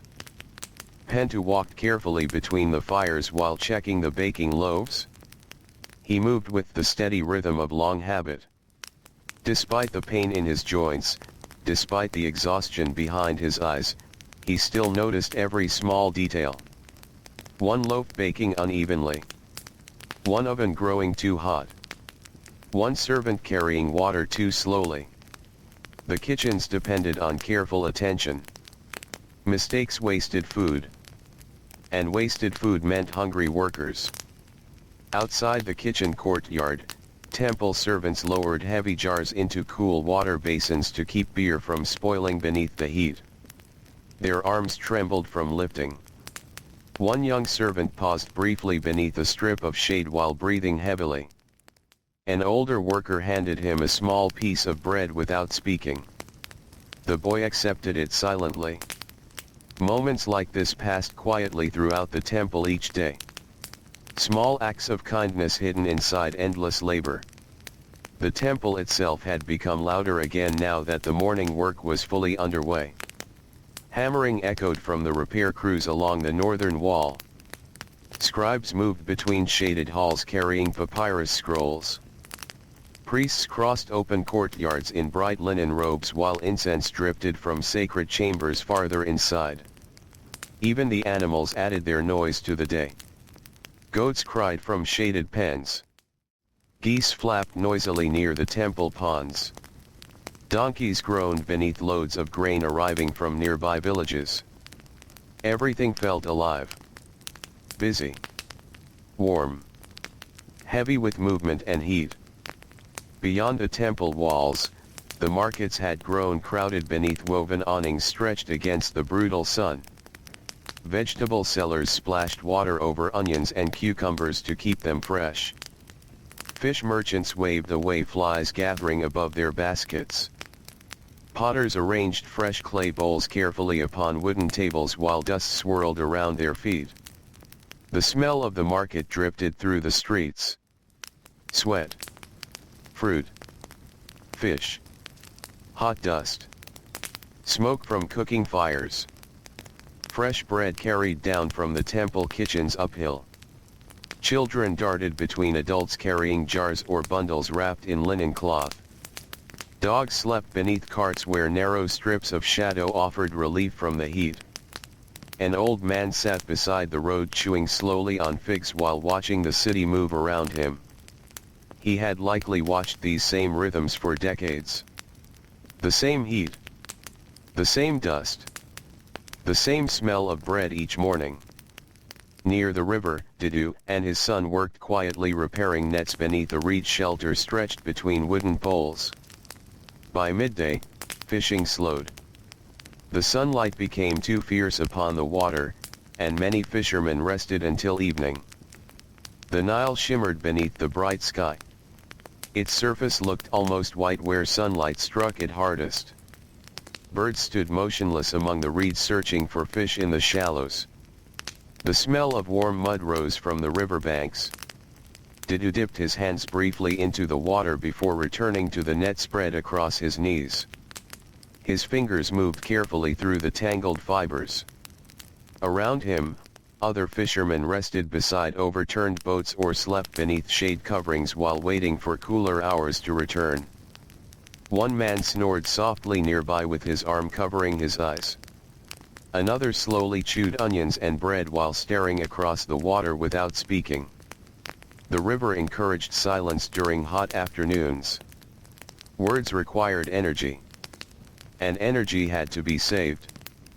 Farmland beyond the city baked beneath the rising sun. Farmers worked more slowly now, bending over irrigation canals while insects buzzed loudly above the wet soil. Mud dried quickly beneath bare feet. One farmer paused beside a date palm and drank deeply from a water jar before pouring a little over his head. Nearby, his wife gathered bundles of reeds while their small child slept beneath a cloth shelter beside the canal bank. Even children learned early how to hide from the midday heat. Back at the temple kitchens, preparations for the larger midday meal had begun. More bread emerged from the ovens. More vegetables disappeared into bubbling stews. Workers carrying stone and timber expected food before the worst afternoon heat settled fully over the city. Henut lifted a basket of fresh loaves and carried it carefully toward the serving courtyard. Warm steam rose around her face from the bread. The smell remained comforting despite everything. Simple. Familiar. Life itself seemed tied to that smell. Near the serving area, laborers gathered beneath cloth canopies stretched across wooden poles. Their linen clothing clung damply to their backs. Dust coated their legs and arms. Some sat silently while waiting for food. Others removed sandals to rub swollen feet. One younger worker stretched carefully before lowering himself against the wall with a groan of exhaustion. The meals themselves remained simple. Bread, beer, fish, lentils, onions, dates when available. But after hours beneath the Egyptian sun, even simple food felt deeply comforting. Casa moved carefully among the seated workers carrying beer jars balanced against his shoulders. Sweat dripped steadily from his chin now. His arms felt weak. Still, he continued without complaint. A stone worker accepted a cup of beer from him and nodded tired thanks before drinking deeply. The liquid left pale foam against his dusty beard. Nearby, another laborer soaked bread inside stew to soften it before eating slowly with rough cracked fingers. Conversations drifted quietly beneath the canopy. Talk of sore muscles, broken tools, children at home, rising grain prices, the coming flood season. Nothing dramatic. Only the ordinary concerns of tired people surviving another hot day beside the Nile. As the sun climbed higher overhead, the temple courtyards grew almost painfully bright. The white limestone reflected light into every corner. Workers narrowed their eyes against the glare. Even shaded areas felt warm now.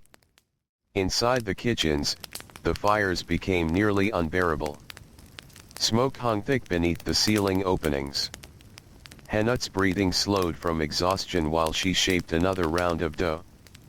Beside her, Tia nearly dropped a clay bowl before catching it at the last moment. The older women exchanged tired glances but said nothing. Everyone reached this point eventually each day. The body became heavy. Thoughts slowed. The heat pressed against the mind itself. Still, the work continued. Always the work. Pentu sat briefly upon a low stool near the ovens and closed his eyes for only a few moments. His hands rested upon his knees while sweat rolled down his face. Nearby, bread crackled softly while cooling. The sound reminded him strangely of dry reeds burning beside the riverbanks during harvest season. For a moment, he simply listened. The bubbling pots. The crackling ovens. The soft scrape of sandals against stone. The endless breathing rhythm of the kitchens. Then he stood again. There was more bread to prepare. Outside, somewhere beyond the thick temple walls, the Nile continued flowing quietly through the heat of the afternoon, calm and ancient beneath the blazing Egyptian sky. By the middle of the afternoon, the heat covered the city completely. The sky above the Nile looked pale and empty, washed almost white by the sun. Shadows shrank beneath walls and carts. Even the birds moved more slowly now, gliding low over the riverbanks before disappearing into the reeds. The roads near the temple had grown quieter. Most people avoided walking beneath the open sunlight unless they had no choice. Workers searched constantly for strips of shade beside walls, beneath cloth awnings, or under the few scattered palm trees growing near the canals. The air itself felt heavy. Dust drifted lazily above the streets. Inside the temple kitchens, the fires continued burning without rest. The heat there became almost impossible to escape. Hanut's linen clothing clung damply against her back while she shaped dough beside the ovens. Flour dust covered her arms all the way to the elbows. Tiny streaks of sweat cut pale lines through the white powder across her skin. Nearby, Tia stirred lentils inside a large clay pot using both hands to steady the heavy wooden paddle. Steam rose around her face. The younger girl's eyes looked tired now. Everyone's eyes looked tired by this hour. Even Pentu moved more slowly between the fires. Still, the kitchens never stopped. Workers needed food no matter how hot the day became. Stone laborers repairing temple walls continued under shaded canopies. Guards remained stationed at the gates. Priests carried on with rituals deep inside cooler chambers scented with incense. And all of them depended on bread, beer, fish, grain, onions, and stew prepared by exhausted hands inside the smoky kitchens. Near one oven, a baker pulled fresh loaves from the heat using a long wooden paddle darkened by years of fire. The bread emerged crackling softly, golden brown beneath layers of ash and flour. The smell drifted through the room immediately. Warm grain. Smoke. Yeast. The scent wrapped itself around every worker like memory itself. Hanut paused briefly while carrying a tray of loaves toward the cooling shelves. For a moment she simply breathed in the smell. Even after endless years, fresh bread still brought a small sense of comfort. Outside the kitchen walls, the temple courtyards shimmered beneath the afternoon brightness. Workers crossing open spaces lowered their heads against the glare. Water carriers moved carefully between shaded areas balancing clay jars against shoulders already sore from labor. One servant stopped beside a column and poured water slowly over his wrists before continuing. The coolness lasted only moments. Near the northern wall repairs, the stone workers had fallen nearly silent now. The heat stole conversation from people. Only the sounds of labor remained. Hammer striking chisel. Stone scraping stone. Heavy breathing beneath cloth head coverings. An older worker named Hori sat briefly against a limestone block while rubbing his swollen ankle. Dust coated his legs up to the knees. Tiny cuts crossed his fingers from years shaping stone. Beside him rested his midday meal. Half a loaf of coarse bread. A few onions. Warm beer inside a clay jar. Nothing more. But he ate slowly and gratefully beneath the narrow strip of shade cast by the scaffolding. Nearby, younger workers continued hauling baskets filled with broken limestone away from the wall. Their bodies glistened with sweat. Dust clung to every inch of exposed skin. Overhead, the sun burned without mercy. Far below the temple district, the city streets had grown strangely still during the hottest hours. Many merchants rested half asleep behind their stalls. Dogs slept beside mud brick walls with tongues hanging from exhaustion. Children disappeared indoors where rooms remained slightly cooler. Only the sounds of flies and distant voices drifted through the heat. Near the market well, several women filled jars carefully while speaking in low tired tones. One woman complained softly about aching shoulders from grinding grain before sunrise. Another described her husband returning home exhausted from canal work the previous evening. Their conversation moved slowly, interrupted often by silence. The heat stretched everything. Words. Movements. Time itself. Along the riverbank, fishermen rested beneath woven reed shelters while waiting for evening. Didu sat beside his boat mending torn netting with patient hands. The Nile reflected harsh sunlight so brightly that his eyes narrowed against the glare. The river smelled different during the hottest part of day. Warmer. Heavier. Mud baking along the shore released thick earthy scents into the air. Fish scales left near the docks began drying beneath the sun while insects gathered in humming clouds above them. Didu dipped a cloth into the river and placed it across the back of his neck. Nearby, his son slept lightly beside overturned baskets. Many fishermen rested during these hours. The river itself seemed sleepy beneath the heat. Boats drifted lazily near shore. Birds stood motionless in shallow water hunting small fish. Palm leaves barely moved overhead. For a little while, the entire land appeared suspended beneath the weight of the afternoon sun. Back inside the temple kitchens, the evening preparations had quietly begun despite the lingering heat. Workers sorted vegetables beneath shaded corners while others cleaned fish delivered earlier from the docks. Cats lingered nearby hoping for scraps. The sharp smell of river fish mixed with smoke from the ovens. Henut sat beside another woman slicing onions into clay bowls. Tears mixed with sweat along her cheeks while her knife moved steadily across the worn wooden board. Slice. Gather. Drop into bowl. Again. Again. The repetition itself felt calming in a strange way. The kitchen survived through repetition. Every task repeated endlessly until it became part of the body. Nearby, Tia carried bundles of fresh herbs gathered from the temple gardens. Their scent briefly cut through the heavy smell of smoke and sweat. Mint. Coriander. Green onion stalks. For a moment, the kitchen smelled almost fresh. Pentu noticed and smiled faintly before returning to his ovens. Outside, the light slowly began changing. Very slowly. Almost unnoticed at first. The brightness softened just slightly along the edges of the temple walls.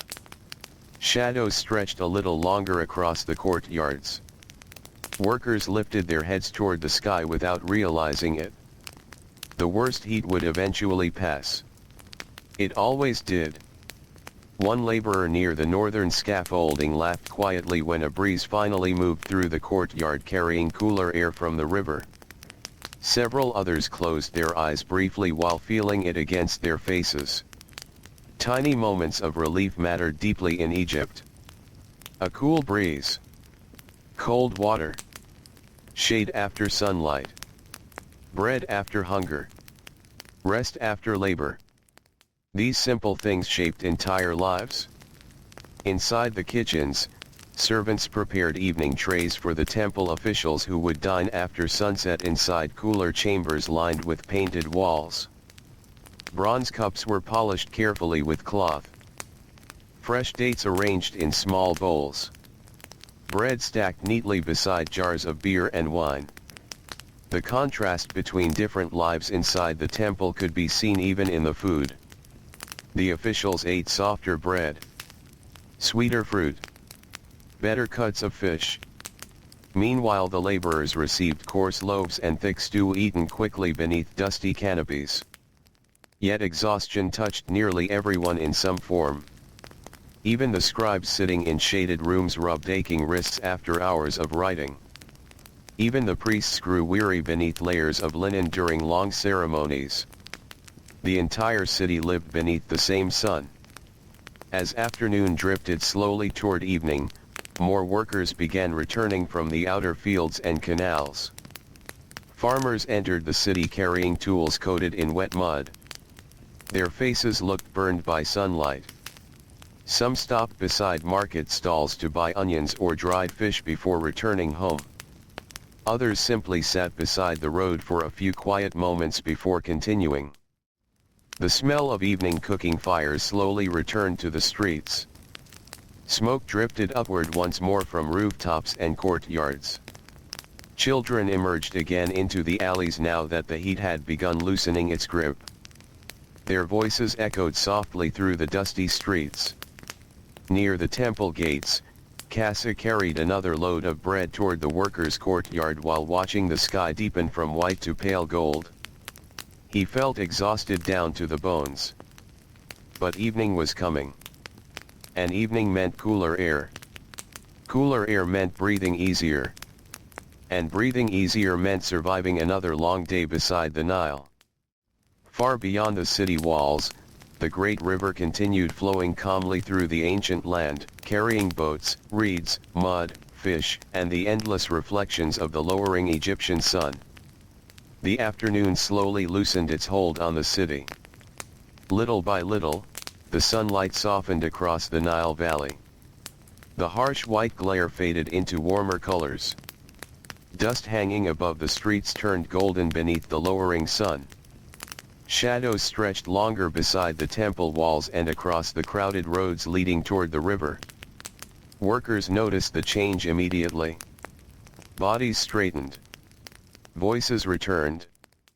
People moved with slightly lighter steps now that the worst heat had begun to pass.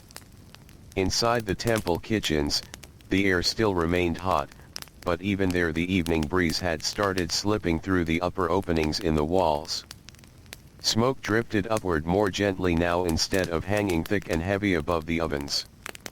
Henut stood beside the preparation table shaping flat rounds of dough for the evening meal. Her hands moved slowly but steadily. The muscles in her arms ached from the long day. Her shoulders felt stiff from lifting baskets and kneading grain since before sunrise. Fine flour dust clung to the sweat along her skin. Nearby, Tia poured lentils into a boiling clay pot while trying to hide another yawn. The older women smiled faintly when they noticed. Everyone understood this hour. The body became strange in late afternoon. Not fully awake anymore. Not yet resting. Simply worn down and drifting forward through routine. Penta checked the ovens one by one while leaning slightly against the wall between tasks. His knees hurt more in the evenings now. Years of standing beside fire had left his joints swollen and stiff. Still, he trusted no one else fully with the ovens. Too much depended on them. The bread fed the workers. The workers maintained the temple. The temple fed the city. Everything connected together like the woven reeds in a basket. Outside the kitchens, evening life slowly returned to the temple grounds. Stone workers cleaned tools beside water basins while scraping limestone dust from their arms. Stable hands carried fresh straw toward the animal pens. Servants lit oil lamps one by one along shaded corridors where darkness had already begun collecting between the columns. The temple looked softer at this hour. Less severe. The hard brightness of day disappeared beneath warm firelight and long evening shadows. Near the northern repair yard, several laborers sat together on overturned baskets sharing the last of their midday bread. Their conversations remained quiet and slow. One man described floodwaters from years earlier that had reached halfway into his family home. Another spoke about his daughter learning to grind grain beside her mother for the first time. A third simply listened while staring toward the river. No one hurried through these moments. Evening allowed tired people to breathe again. Nearby, an older worker soaked swollen feet in a shallow basin while another carefully wrapped linen around a blistered hand. The body paid a price for life beside the Nile.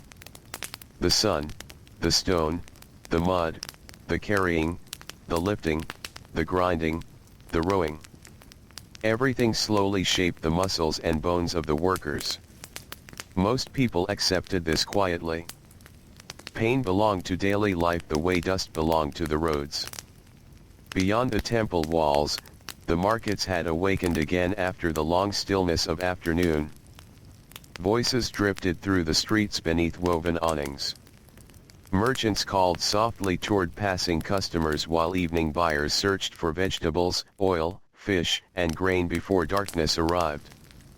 Children ran laughing through narrow alleys while dogs followed hopefully behind them. The smell of cooking fires spread everywhere now. Fish roasting over coals. Garlic crushed beneath stone. Beans simmering inside clay pots. Fresh bread cooling beside windows. Smoke curled upward from hundreds of rooftops beneath the deepening sky. Near one market stall, an elderly woman sold small cakes sweetened with dates and honey. Her wrinkled hands moved carefully while wrapping them in cloth for customers heading home after work. Beside her, a young boy slept against stacked baskets with his head resting on folded arms. The evening light painted everything gold. Mud brick walls. Palm leaves. Clay jars. Faces lined by years of labor. Even the dust itself seemed softer now. Near the riverbank, fishermen prepared once again for the cooler evening waters. Didu pushed his boat slowly away from shore while his son untangled the nets beside him. The Nile reflected streaks of orange light beneath the lowering sun. Birds crossed overhead in dark shapes against the sky. The breeze from the water felt gentle at last. Didu breathed deeply while guiding the boat farther into the current. This hour remained his favorite. The river became quieter. Cooler. Almost peaceful enough to forget the exhaustion of the day. Around him, other fishing boats drifted slowly across the glowing water. Oars dipped silently beneath the surface. Nets slid into the Nile with soft splashing sounds. The smell of the river changed again with evening. Cool mud. Wet reeds. Fresh water. A faint sweetness carried from distant fields beyond the city. For a little while, life seemed calmer beside the Nile. Back inside the temple kitchens, the evening meals were nearly ready. Large clay pots of lentil stew simmered beside trays of roasted fish wrapped in herbs. Bread cooled in tall baskets stacked against the walls while servants prepared to carry meals across the temple grounds. The atmosphere had shifted completely from midday. Now the kitchens moved with slower confidence. The frantic urgency of morning had faded. Workers spoke more quietly. Some even smiled faintly while preparing the final tasks before nightfall. Hanut carried a tray of bread toward the serving courtyard while warm evening air drifted through the doorway. Outside, the temple columns glowed orange beneath the lowering sun. The sight made her pause briefly. After endless hours inside smoke and heat, the open sky always felt comforting. She could hear pigeons fluttering above the rooftops. Somewhere farther away, a flute played soft wandering notes near the river. The city was preparing for night. In the workers' courtyard, servants distributed evening meals beneath cloth canopies now fluttering gently in the breeze. Laborers sat cross-legged beside low tables or directly upon the ground. Their faces looked calmer than earlier. Exhaustion remained. But evening softened it. One worker tore bread carefully into pieces before dipping it into thick stew. Another shared onions from a small cloth bundle with the men beside him. Nearby, Casa lowered heavy beer jars beside a group of stone workers and stretched his aching shoulders afterward. One laborer noticed the boy's exhaustion and handed him half a fig from his own meal. Casa accepted it quietly with tired gratitude. Small gestures mattered deeply among workers. A shared drink. A piece of bread. A moment of shade. These things helped people survive long days beneath the Egyptian sun. Farther inside the temple, priests prepared for evening rituals beneath flickering oil lamps. Incense smoke drifted through sacred halls while chants echoed softly between the stone columns. The smell of incense mixed with the scents rising from the kitchens. Smoke. Herbs. Bread. Oil. Together they formed the smell of the temple itself. Ancient. Warm. Human. As darkness slowly approached, the sky above the Nile deepened from gold into orange and purple. Palm trees swayed gently beside the riverbanks. The first evening stars appeared faintly overhead. Families gathered inside homes throughout the city. Children ate sleepily beside tired parents. Women swept dust from floors before laying out sleeping mats. Old men sat outside doorways speaking softly while night insects hummed in the warm air. The long day was finally beginning to close. Inside her home, Hanut's daughter prepared the evening lamp while waiting for her mother to return. The small room smelled of cooling bread and packed earth still warm from the sun. Her younger brother chased a beetle slowly across the floor before collapsing beside the wall with sleepy eyes. Outside, sandals scraped softly through the alley as workers made their way home beneath the fading light. And above them all, the Nile continued flowing quietly through the ancient darkness, carrying the last reflections of the setting Egyptian sun. Night arrived slowly over the Nile River. The last warm colors of sunset faded from the sky, leaving behind deep blue darkness scattered with stars. One by one, oil lamps flickered to life across the city.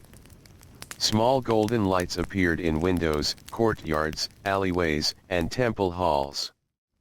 The heat of the day still lingered inside the stone and mud brick walls, but outside, the evening breeze moved gently through the streets. After so many hours beneath the burning sun, the night air felt soft and almost healing. Inside the temple kitchens, the final evening meals had been carried away.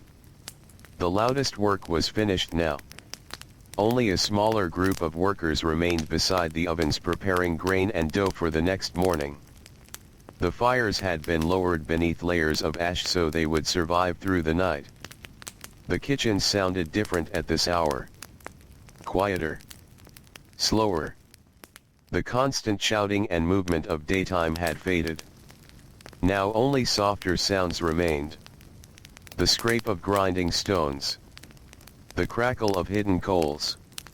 Clay bowls touching gently together. Low tired voices drifting through smoke. Hanut sat beside one of the preparation tables rubbing her aching wrists while another woman swept flour from the floor with a bundle of palm fibers. Tia slept lightly against the wall for a few moments before someone gently woke her to carry another jar of water.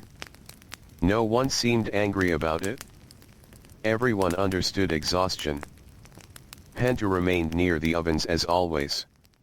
He sat upon a low stool watching the glowing coals beneath the ash. The firelight flickered across his lined face while shadows trembled along the kitchen walls. His body felt heavy tonight. He could feel the tiredness deep in his bones now. Still, he stayed awake. Tomorrow's bread depended on tonight's preparation. Grain had to be ground before dawn. Dough had to rise properly. The ovens had to remain warm enough through the darkness. The kitchens never truly slept. Outside, the temple courtyards had become calm beneath the stars. Most laborers had already gone home. The repair yards stood silent now, abandoned tools resting where workers had left them beside unfinished stone blocks. Only the guards remained fully awake. They moved slowly through the temple grounds carrying spears and oil lamps. Sandals scraped softly against stone floors while insects hummed in the darkness around them. The great temple itself seemed almost alive at night. Tall columns disappeared into shadow overhead. Painted walls glowed faintly in lamplight. Massive statues stood motionless beneath the stars while incense drifted from distant sacred chambers. Near one inner courtyard, priests continued late rituals in quiet voices. Their chanting floated softly through the warm night air like distant humming. Casa crossed the temple grounds carrying empty bread baskets back toward the kitchens. His legs felt weak from the long day. Dust still covered his ankles. As he walked, he looked upward briefly toward the stars above the temple walls. They seemed endless tonight. Bright and calm above the sleeping city. For a few moments, the world felt peaceful. Then he continued walking. There was always another task waiting. Beyond the temple district, the streets near the markets had grown quieter too. Most stalls were closed now beneath folded awnings. Merchants sat outside small homes eating simple evening meals beside family members while smoke drifted upward from cooking fires. Children with sleepy eyes rested against their mothers. Dogs wandered slowly through the alleys searching for scraps. The smells of the city changed after dark. Less dust now. More cooling stone. Smoke from dying fires. Warm bread. River air drifting inland from the Nile. An old man sat beside the market road carving a small wooden toy beneath the light of an oil lamp. Nearby, two women spoke softly while filling water jars for the night. Their voices blended gently with distant sounds from the river. Oars touching water. Boats creaking against wooden posts. Frogs calling among the reeds. The Nile itself seemed quieter beneath the stars. Along the riverbank, Didu pulled his fishing net slowly from the dark water while moonlight shimmered across the surface. The night fishing always felt calmer than daytime work. Cool air touched his face while the boat drifted silently through the current. His son sat near the front untangling fish from the wet netting with tired fingers. Neither spoke much. There was no need. The sounds of the river filled the silence comfortably. Water moving against wood. Insects humming near the reeds. Birds calling occasionally in the darkness. Far away, the temple rose above the city with faint firelight glowing near the kitchens. Didu could smell smoke drifting even this far across the water. Always the ovens burning. Always the bread baking. The city depended on those fires as much as it depended on the river itself. After a while, Didu guided the boat slowly back toward shore. The fish catch tonight was small, but enough. Enough for tomorrow's markets. Enough for the temple kitchens. Enough to continue another day. Near the docks, several fishermen sat together beneath a reed shelter sharing watered beer from a clay jar. Their tired laughter drifted softly into the night air. One man rubbed his sore shoulder while another described the broken net farther south along the river. Simple conversations. Simple exhaustion. The ordinary rhythm of life beside the Nile. Back inside the city, families prepared for sleep. On rooftops, people spread woven mats beneath the stars where cooler air moved more freely than inside crowded homes.